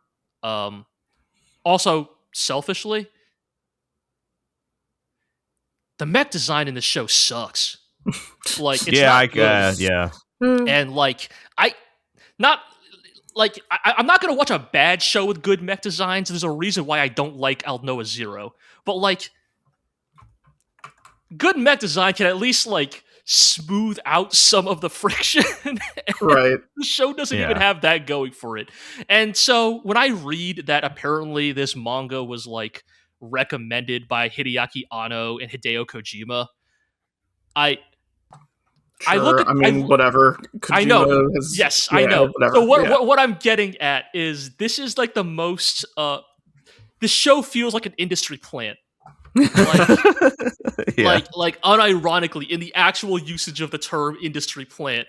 Like, it's it's being set up to be the next big thing when it clearly does not have any of the like qualities necessary for that. And Yeah. I don't know, man. Like it's, you know, maybe manga readers can tell me if it gets good later, but I was Not impressed. not impressed with this show. Yeah. And Ira, you're saying it's just boring. Yeah, I mean, everything G said. Yeah. Right. Just I had nothing to grab onto by the end of that first episode because I don't even like find feel like the snow thing to be that compelling. Yeah. I feel like a mecha show is gonna be really bad for you guys to drop it after one episode. Dog, we watched all of fucking The Price of Smiles. Yeah, The Price of Smiles and Kyokai Senki. Like you gotta you gotta really drop the ball for yeah. Dog, look, I have given more money to Kyokai Senki than like anime I like way more. I have bought like 3 Kyokai Senki kits. Okay, so, yes. like, Well, you're just being part of the problem, G. But yes. Look, man, I bought a big Tony. I bought a high grade big Tony. All right, like you know, fair. I can buy a good robot from a bad show. Yeah. All right. Well, R.I.P. to Snowball Earth. Then I guess we can move on. So let's talk about Go For It, Nakamura-kun. This is the very visually a very throwback 80s style high school rom-com, like the art and everything. Mm-hmm. Some great nostalgia vibes with the twist that the main character is super gay. And having watched the show, there is absolutely no ambiguity to this. The very first thing he says is, my name is Nakamura. I am madly in love with my classmate. And they point over to the boy and he names him. And at the end, he literally says, my name is Nakamura. I'm shy. I'm gay, and I'm madly in love with my, classmate Hirose.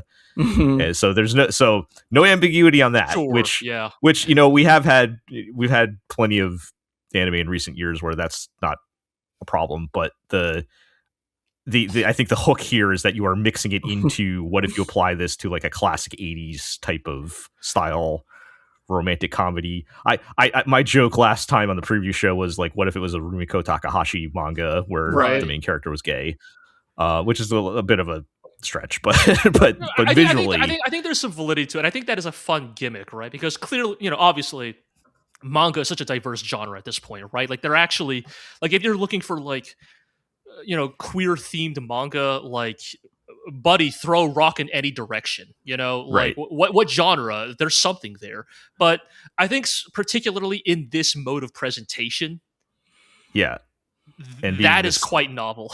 being this open about it, it's not like there's no like, he just wants to be friends or whatever. Like, because I look at this because I look at this art style, right, and I think of like Ranma 1/2 or Golden Boy, right, which, to be clear, classics, but also deeply heteronormative manga, right? So I mean, I posted in our chat earlier the ED, like they literally got a song from 1983 for the ED, right? I was gonna say, which is very good, perfect vibes. But so there's a double episode out. I only got to watch the first one. Artemis, you said did you watch both of them? I did, yeah, I watched both. And what did you think? Well, my opinion from episode 2 like didn't change after episode 1. Like it's a very wholesome.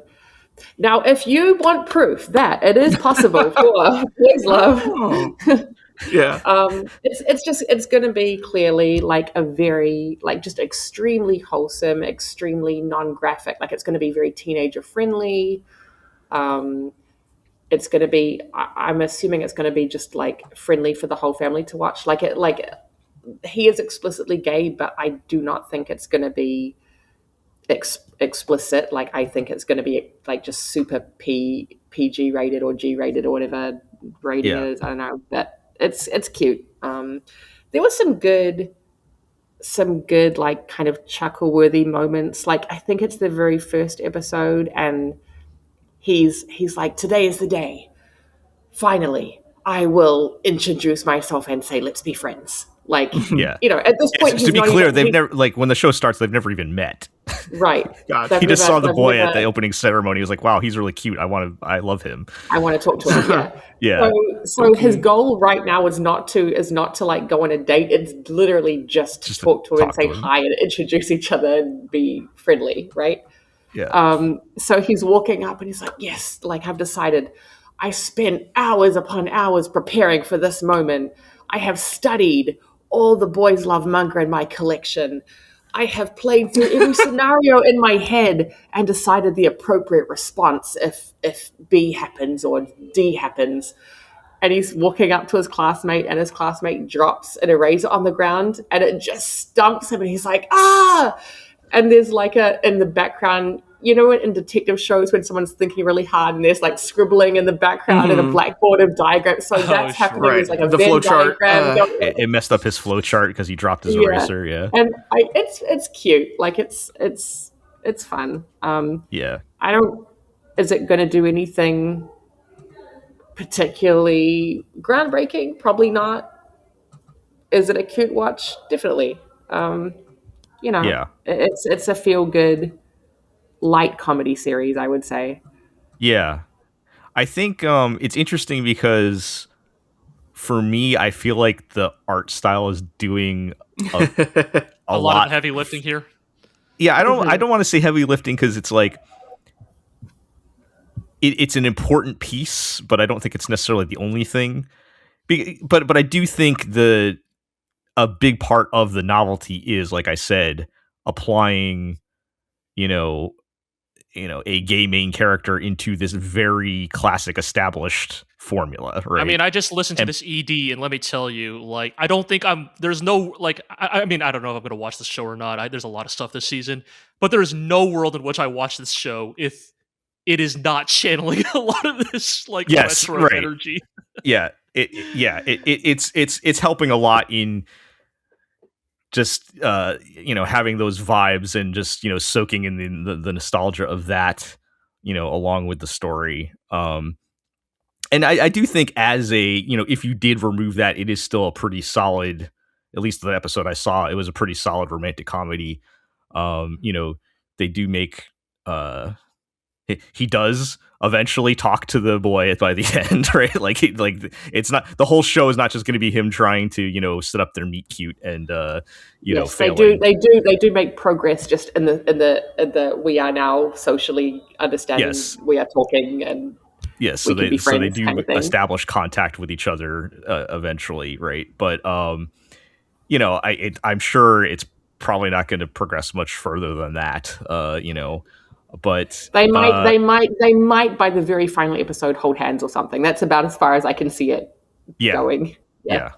It's going to be a slow burn, but the fun part is the type of show where the fun part's getting there, and Nakamura doing all his mental gymnastics as he's trying to advance their relationship and everything, right? So, you get a solid, romantic comedy that's pretty funny, it's pretty charming, and, throw that wave of nostalgia on top of it. And I think it's a pretty solid choice to watch. So yeah, and to be clear, it's not an older manga. It is right. I think it was. I think it's only like 10 years ago or something, right? So it's not, and certainly I could not imagine an 80s manga being this. If it was a boys' love in the 80s, definitely either one or both characters would have died by the end. So it is not. So it is a newer manga trying to emulate that style. It's not actually an old manga, of course, but I enjoyed it. I'm looking forward to watching another episode. I've already established DOROHEDORO as anime of the year, so it's not going to be contending for that. But it's a solid. I think it's a solid pick. So we'll check back on that one later. Yeah. We can move on to the next show. Mm-hmm. Let's talk about the Daemons of the Shadow Realm. The glorious return of Hiroma Arakawa. I'm surprised I have not seen people splashing from the creators of Full Metal Alchemist on this, or maybe they have and I haven't seen it. But it's probably a failure of marketing. Plenty of people. I don't know about the marketing, but plenty of people. Okay. On the I haven't seen anything in the official marketing mentioning it, because that would be the pitch on this, right? Yeah. But Well, they probably don't have to. The author name is probably enough. Whereas, put the author name more out to be there. fair, Yeah. it has been a while, right? Because, like, you know, the work she made immediately after Full Metal Alchemist was Silver Spoon, which, to be clear, is a Right. great manga. Yeah, But very good. I think, God, what was it again? Demons. Argolin? You want to talk about bad titles, man? Demons of the Shadow Realm? Are you fucking serious? but Yeah. it's DAE because only the cool demons get to be spelled DAE. Guys, I may need to call an audible. We may need to just call this one Yomi no Tsugai. It's like, is it That's another called, one we gotta use the Japanese title. Is it called Yomi no Tsugai because they're two guys? Like, I'm serious. I'm actually serious. Of like every time I think Yomi no Tsugai, I'm like, it's because there's two of them. There's always two of them. But it's two guys. Anyways, the point before I got derailed here is that this is very much the return of battle shonen Hiromu Arakawa. Right? Yes, and I think for certain people that carries a lot of weight. Yeah. So, Ira, you read some of the manga on this already. I'm caught up to the manga. Yeah. You want to give the brief premise of what's going on, because there's a lot going on. There's a lot going on, and a lot will continue to go on. As far as what we've seen so far, right? So we're following Yuru, who appears to live in a like sort of medieval Japanese village. You know, he is twins. He's one of the pair of twins who split day and night or whatever. And his sister, his beloved little sister, is, for whatever ceremonial reason, lives in a box in the basement, basically. And so, he lives his life hunting and doing jobs and visiting his precious little sister in the box downstairs. And then a bunch of people drop in from helicopters, killing everyone in the village. And apparently his true sister is here, and he's been living with a fake one all along.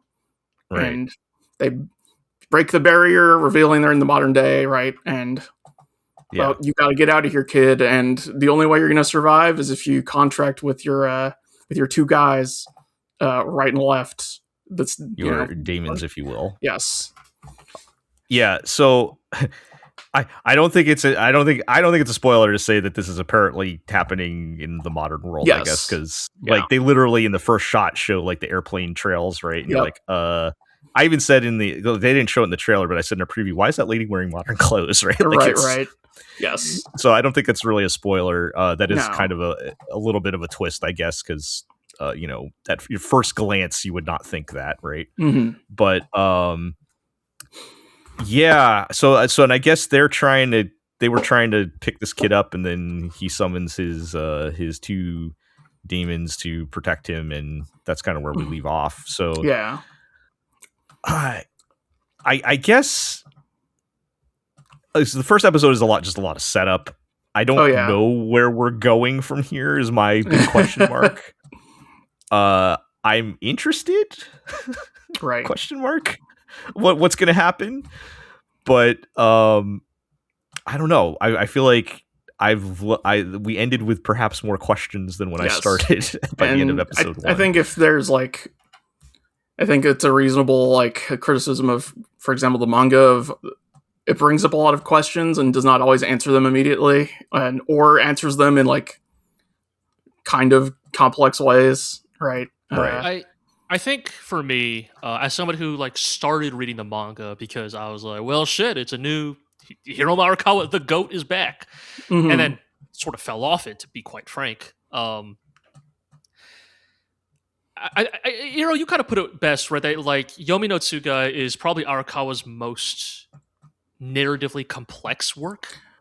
Yeah, that's a way because I just read Silver Spoon and I reread Fullmetal Alchemist recently as well, and it's I think in those it's the thread is easy to follow, despite the things happening in Fullmetal Alchemist, the thread of Ed and Al is easy to follow, and the way this show is presented, it's harder to keep the thread of Yuru and Asa like close, right? Just because of how it's presented. There's so many other characters doing other things. I think the way I would put it personally is that I think I do fundamentally understand like what Yomi no Tsugai is about. I understand kind of the general through line of its narrative thrust. I think maybe where for me, and I was looking forward to watching the anime because I was hoping that maybe this first episode would help like kind of like click some things into gear or kind of help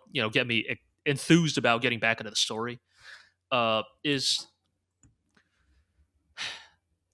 you have like the very like effective emotional punch of dudes in helicopters showed up and gunned down my village, right?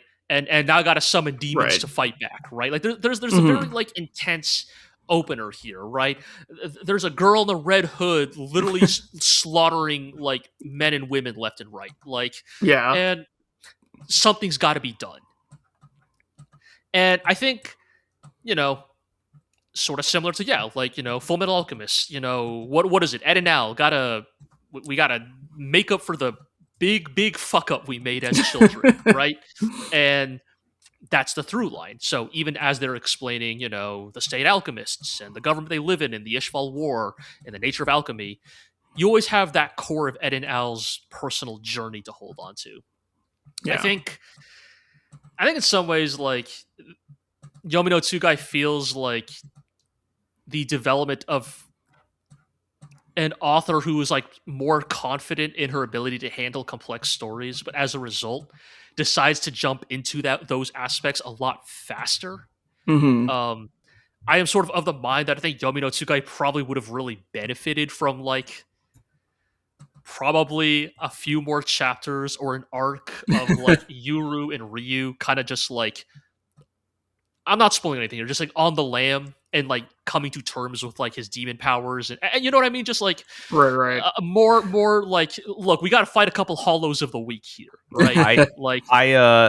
I don't want more double episodes, but should this have been a double episode? This one may have benefited from a double episode because I think like they throw so much at you that I think the intended reaction is supposed to be like, well, what's going on? Confusion, but interest, right? But I think it's like I don't mind being left with a lot of questions. In fact, I probably want a lot of questions by the end of episode 1. The problem is like, do I care about those questions? And it's like, kind of, I guess. Like, there, like you said, G, there is sort of the emotional core there of he just had all the people he knows and cares about. They seemingly murdered his sister, and seemingly murdered his sister in some capacity. There's a woman now claiming to be his sister, so again, there's much older. So what's up with that, there right? Is stuff that's here, right? But it's like it's because we understand as viewers why the character cares that all these people are dead, but we are not yet given a reason to care about the actual characters, right? Because we only just met them. Like we can assume that at least the main character Yuru is a decent guy, right? Like sure. They gave us 2 seconds to show that he's he helping clearly people gets along with people in his village. He does hard work. He dutifully takes care of his sister, to his family and his community. He is probably a fine person, but that alone is not enough to make me emotionally care that all these people are dead. And I personally felt like it almost went in too hard. I feel like it was it wants to make up that gap with like quantity. A little borderline gory for the sake of being gory here and there. Like for the shock value. Like I was shocked, but not necessarily in a good way. And we know from everyone's on listening to this podcast is probably familiar with Fullmetal Alchemist at least. So we can say like, we know that this author is capable of writing dark stories. Like Fullmetal Alchemist is not a lighthearted romp. But it takes time getting there. It takes time building up. Even though it starts from a dark place, it's a very personal dark place and not like a very wide-reaching yet dark place that we get to like societally. And this just goes like balls to the wall immediately, but there's no anchor for my own emotional investment yet. Right. So I'm just left with a bunch of blood going, huh? Like, why? Like, I get that it's shocking, but is this a good reason to be shocked? Like, is it a good sense of shock? Not really. Right. So I'm very on the fence about it. Mm-hmm. Yeah. Yeah, I do think even in the manga it takes a bit to get going, right? Because, yes, for all of those same reasons. And even, like, when I was reading this month to month, like, I lost the thread pretty quick. And I was like, Same, yes. Like, I'm not even sure what's going on anymore after, like, 6 months like in the middle, right? I'm like, okay. I mean, I am committed to following this anime, right? Because I think watching it week to week will better enable keeping up with the plot. Whereas I think, is the manga a monthly? Yeah. Monthly is tough, right? Because I think, I mean, I'll tell you straight up, man. Every time there's a new chapter of Tower Dungeon, I have to reread the previous chapter of Tower Dungeon to go, oh, right, yes, the big samurai showed up. Yes. I right.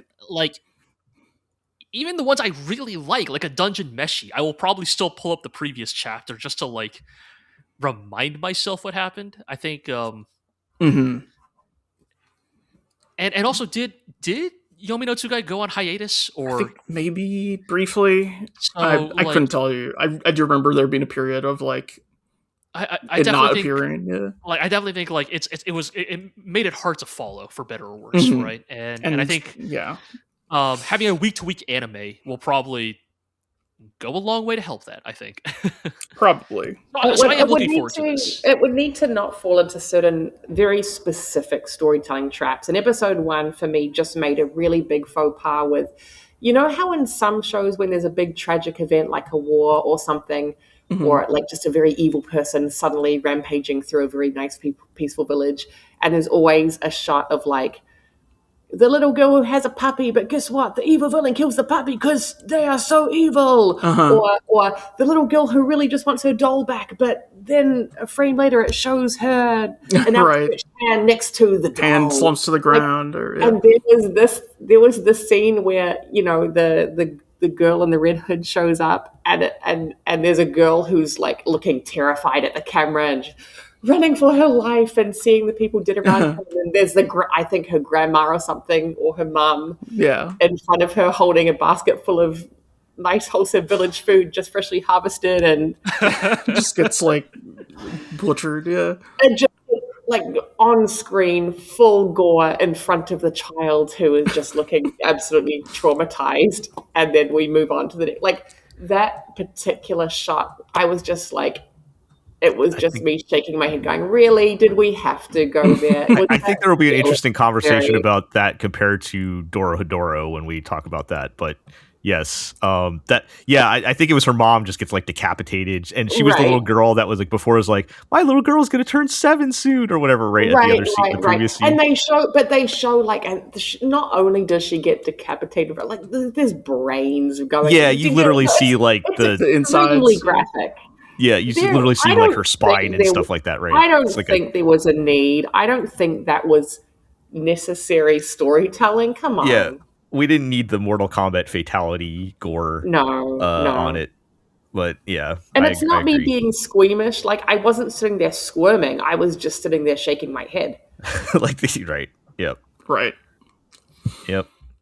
I mean, I will say, like, I think some of it is meant to, like, impart an emotional effect, right? On, again, whether it's defensible or not, I think it is probably intended to make you go, like, Yuru is shocked and confused. Yes, shocked, outraged, like, et cetera, et cetera. Yeah. But yes, it's a cheap and easy way to accelerate that feeling, right? Mm-hmm. As far as I will say, again, this, I don't want to, like, litigate too much of a manga when we are discussing the anime. I will say the, like, rather graphic nature of this introduction makes certain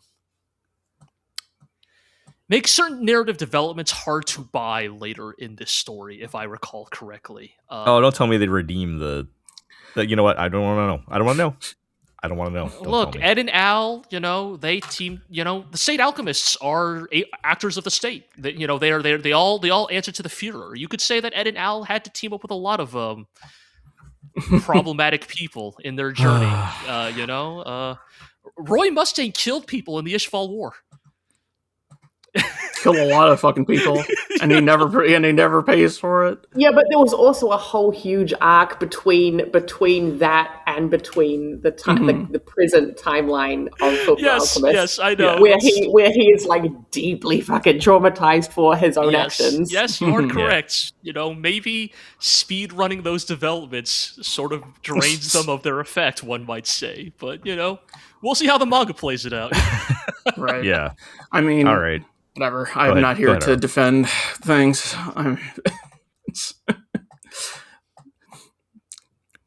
No, but I mean there are positives too. I mean it is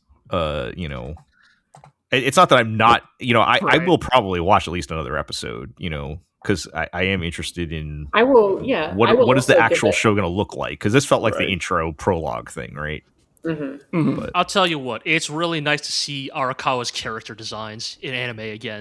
Men should be buff, women should be vavoom. Yes, right? Yes. Not since the days of Moonrise, or whatever the fuck it's called. Have we seen Arakawa's characters animated? Yes.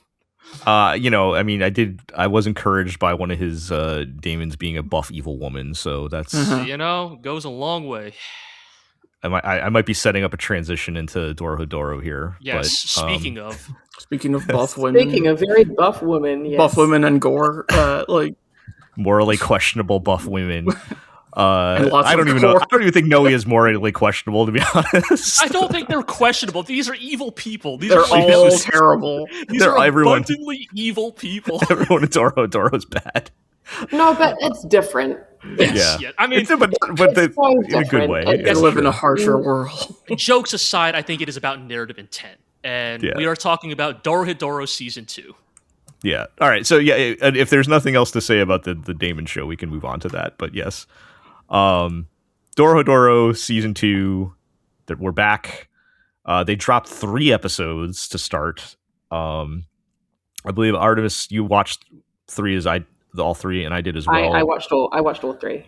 I know G and I said you only got to the first one. We watch anime one episode at a time, week to week, as God intended. Look, I had to make an exception. This was DOROHEDORO. I couldn't help myself. I don't think I would have done this for any other show. I think you guys made the right choice, because I think I needed to watch 3 episodes to remember what was going on in season 2 of DOROHEDORO. So first of all, there are no recaps. Nope. I hope you remembered what happened 6 years ago, because there was a lot going on, and they do not explain it. So you might need to go back and watch the last episode of season 1, especially by the time you hit season 2. And I was like, wait, what? Where did we leave off with Kaiman and Nikaido? But episode 1 kind of starts kind of what is the most important part, what will probably be the most important part of season 2, which is introducing the Cross Eyes gang, and specifically this little piece of the Cross Eyes gang that Risu, who you may or may not remember from season 1, happens to find here and is looking for. And their joke is they are comically poor. I don't know why comic poverty is so funny to me. It's really good, though. Again, I can only speak to episode 1, but they introduced the Cross-Eye Gang as a bunch of shadowy figures sitting in a dark room. And if you recall, at the end of season 1, they introduced the Cross-Eye Gang with a swaying ceiling lamp that they turn off. And when you watch that stinger, you think, oh, this is pretty menacing, the Cross-Eye Gang, they're finally here. And then you reveal here in season 2, no, they turned off the light because they're poor. They can't afford electricity. They can only turn it on at night, and only when it gets absolutely as dark. Yeah. There's no moonlight or anything. Oh, the fucking hard cut to Risu sitting on a couch in darkness. It's fucking 7:30, 8 p.m. and they're finally all right, I think we can turn on the lights. Yeah, it's very good. Yeah, that's kind of the bulk of the episode where we're introduced to them, and they're going to be very important, I think, Yes. throughout season 2, following their plot line with Risu. Risu's kind of like another protagonist almost, I think, at this point. I'm gonna try and talk through here, like, why Risu is important to try and recap here. So Risu's face is the face inside Kaiman's lizard mouth head, and so N and company, to try and find Kaiman, like, sourced Risu's head somehow to bring him back so he could lead them to Kaiman, except they appear to not be related in any way, and Risu has now ditched his robot body and somehow regrown a flesh body to go about his business and find the Cross-Eyed Gang, which may or may not lead to more information about Kaiman, who does have crosses on his lizard eyes. Right. And then we also had, so I think it was also in episode 1 where we had the other guys from Whole with, like, the doctor and the they were like transported to the wizard world, I think, at the end of season 1. And the people that Kaiman knows from the hospital, right? Yes. And so they've been hanging out with Shin and Noe in the wizard world. Yes. Most importantly here, Dr. Kusakabe and Johnson. Yeah. Yes. The others, whoever, who gives a fuck? Yeah, so they go to Dr. Kusakabe's old house where his wife used to live. His estranged wife lived. And, it appears that has now been taken over by some other Cross-Eyed Gangs people. Mm-hmm. And, gasp, they take out Shin and Noe because they've trained to kill wizards, to kill sorcerers, and that's kind of the twist on that. Yeah, it's a little, like, if you're a little disappointed that Noe eats shit so hard in this episode, in the first episode. I mean, I think we're all disappointed, but I think it is trying to communicate that, like, look, they're trying to show how serious, like, karate chopping a dude in half is old last season. We've got to escalate. Well, also, like, just because you get the impression the Cross-Eyed Gang at the start of this episode, they are goofy comedic relief, right? Like, oh, these guys are useless. Like this is the gang that supposedly is, like, flooding the streets of Sorcerer Society with illegal drugs. And then, you get the other Cross-Eyed Gang here that's like, no, this gang is fucking for real. Like, these people are killing wizards in back streets. Those 5 poor guys out in a house in the middle of nowhere are not representative of the entirety of what's going on with the Cross-Eyed Gangs, right? Yes. So yeah, that kind of sets up that part of the story. I'll just jump into episode, like, 2 and 3 because those are more. Go for it. Those are more focused on the Kaiman Nikaido story, right? Because they are on the run. They're on the run. I had forgotten exactly what had happened because they. Just to catch everybody up, they had scammed N by Chota posing as Nikaido, right? Yes. And so the actual real Nikaido took off with Kaimon, and so they're on the run. We are introduced to, oh god, I can't remember her name. Natsume? Yes. I assume the girl with the eye patch, right? Well, yeah, she has the one cross eye, right? Yes, she is going through her initiation. Yes, so she's trying to, so she's like, or not lowest level street peddler with the black powder, right? Mm-hmm. And she's the intern. Yeah, she's basically an intern with the gang, and she ends up running into Kaiman and Nikaido and is now part of their crew, their group as they're running around, right?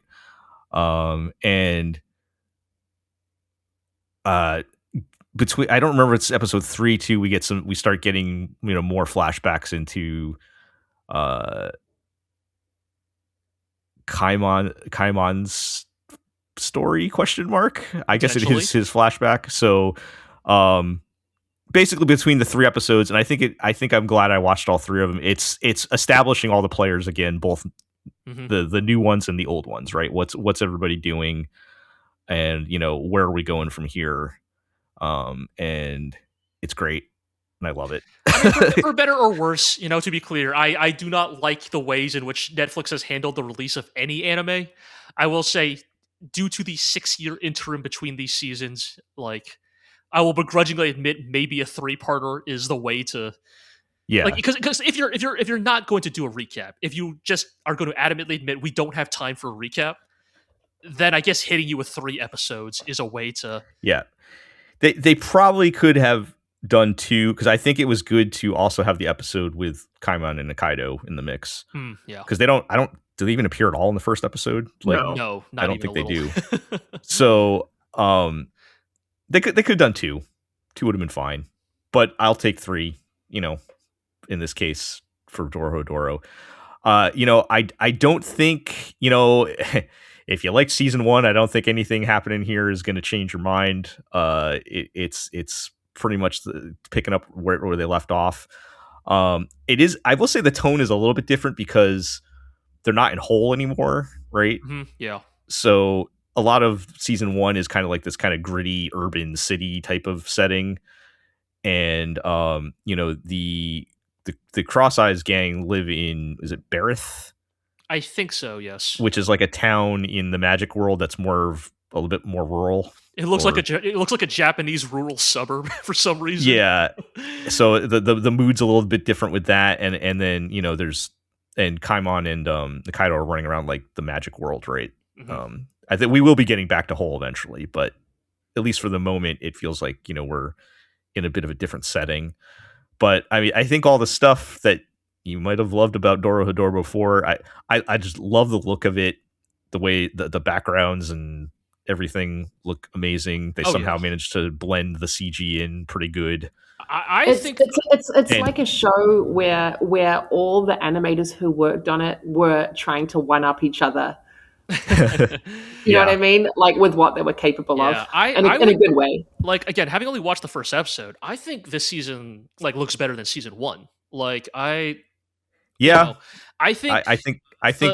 think overall, definitely. I think what they've done with the CG models is already so much better. I think season 1 looks great. I think for the unenviable assignment of animate Dorohedoro, I think season 1 does a pretty good job, is what I would say. There are a lot of shots in season 2 where I have to double check and go, oh wait, no, that's the CG model. It's the blending of that and the 2D for the close-ups, and I watched a making of vid. They are doing a lot of draw over on top of the CG models for a lot of scenes to more of a hand-drawn quality, and it's really working out for them. Yeah, because anything hand drawn looks amazing. In terms of and I think I would say overall it looks better than season 1. They've improved the formula. It's kind of the same techniques, but they're better at it. Better right? is what I would say. I wouldn't say it's night and day difference. It's more just they've clearly refined the techniques that they pioneered back in season 1. Yeah, there is a lot. It's funny because I'm trying to remember if it's just how much I remember, or it's just been a long time, or if this actually was a lot more action and violence than normal in season 1. Season 1 was also incredibly violent. I distinctly remember that, but I think more the quantity I couldn't remember. But here's what I'll say, because we kind of brought this up a little in relation to Demons of the Shadow Realm. Right. It works here because everyone is just such a fucking dipshit. Yes. So it's fine. You know what I mean? It's almost comical here, right? It is comedy in a lot of ways. Well, it is comical, yes. Yeah. This is right. It functions as a black comedy, right? This is a black comedy show. It knows it is. It understands its own formula, its own storytelling. Shin gets stabbed in the heart in episode 1, and then he just wills himself back up, and his explanation is just, I train a lot. Yeah. It's very funny in that way. No, but I guess it is okay, if you really just can't take the sight of gore, there are a lot of entrails. Yes, and it is still exposed insides on screen. So whether it's funny or not, that is something that to me see a lot of. But I guess there's a big difference between gore for the sake of shock value and sensationalism and trying to make you feel gross and trying to make it feel dark, quote unquote dark, right? Like dark, we're dark and gritty. So how will we portray that? I know, let's just show some brain and intestines and stuff. This is, it is there for shock value, but it's there for a different kind of shock it's value, funny because you talk about, to be clear, I'm not calling you out, Artemis, but it is funny you talk about brains, where there is a scene in episode 1 where Shin headbutts a dude so hard his brain flies out the back of his skull. But I think what you're getting at is, I mean, it is kind of meant to disgust you in the sense that, like, it is gross, but it's not trying to, like, offend necessarily or transgress. Like, it is the gore, the grossness is all part of sort of the Dorohedoro. It's not being depicted as like a tragedy or a sad thing happening. Like, this is life in this world. This is how it works. There's never a point where I'm like, oh no, that poor villager. Do you know, like, no. Yeah, that and they usually deserve to have their brains splattered out, right? Everybody does. Yeah. It's not even comparing two stories. It's like comparing two different mediums almost. It's like comparing, I don't know, like a tragic, like a slice of life drama to a comic book, like Bugs Bunny, like, D-list horror movie, like, or something. Dorohedoro's Overton window on the violence scale is like over somewhere else. Like, you know, it's just it's just they're not comparable. I understand that people might want to compare violence just on a how gory was it scale of 1 to 10, but to me, it's just a completely tonal difference that we're talking about here that makes Dorohedoro to me completely palatable. Whereas something like it's a holistic thing, right? Almost not, right? Yeah. So yeah, I mean, our lovable murderers are back. Murdering as they do, you know. Yeah, you know, we get a lot of just. It's so hard to explain why I love Dorohedoro, because like a lot of it is to not just because even the story's not even that great. It's the it's the tone. It's like the characters, the setting, it's the vibe, and just like the little bits. You know, there's a whole scene where like, and the world building. There's a whole scene where Kaiman and Nikaido got to get new clothes, and they're like this weird little shop with this terrifying old woman that I don't know if she's really human or whatever, or distorted by magic or whatever. And, you know, they're getting their season 2 outfits, right? And like, you know, they're just like rummaging through some of like the weird stuff she has and everything. And none of it really is important at all, but it's just like the vibes that it creates is just amazing, right? And you know, they can play off that to, you know, build the characters, and, you know, we get to meet in that bit, we get to learn a little bit more about the new girl, and, you know, it's so good. And it is a very vibes show. Yeah. Like it is, and I know we normally say that about the more chill slice of life kind of stuff, but this show is a very, if you get the vibe, you get it. And if you don't, I mean, that's fine, move along.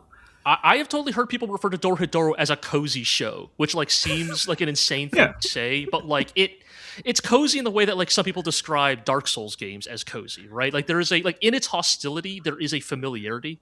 And I think that's what kind of makes it weirdly comforting. Like, that makes sense to me. That does make actual sense. These people are like, Whole is a city of abject misery, but it's still just about people like just living normal lives in the context of how they live, right? Yes. And so it's just like, oh man, I don't have enough money for gyoza or whatever. It's just also I'm over here I'm gonna slit this guy's throat, Look, or what have you, right?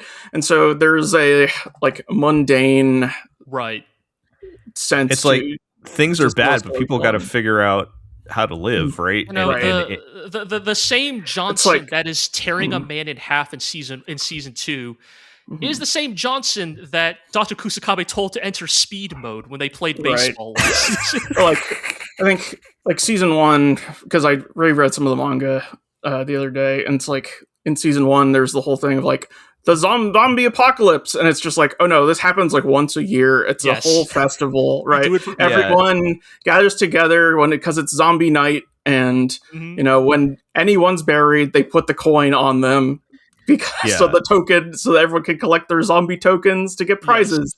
It's like even the most wild stuff is normal to them, so they have a process to deal with it, right? Like exactly. And so, like, that's what, like, that's the cozy part. It's like, we this is how we handle this again. Right? Oh, and they still find it's to kidnap other sorcerers to force them to your bidding again every 4 years, like, right? You know. Yeah, it's like you know, people find a way to survive, and they still build friendships and relationships and everything. And I think that's the cozy part. That even as horrible as their environment is, that's the good stuff, right? Yeah. And then in between the violent stuff, we will show you, you know, we will have a baseball game also, and we will show a girl wearing a skull dressed in a mermaid costume. God.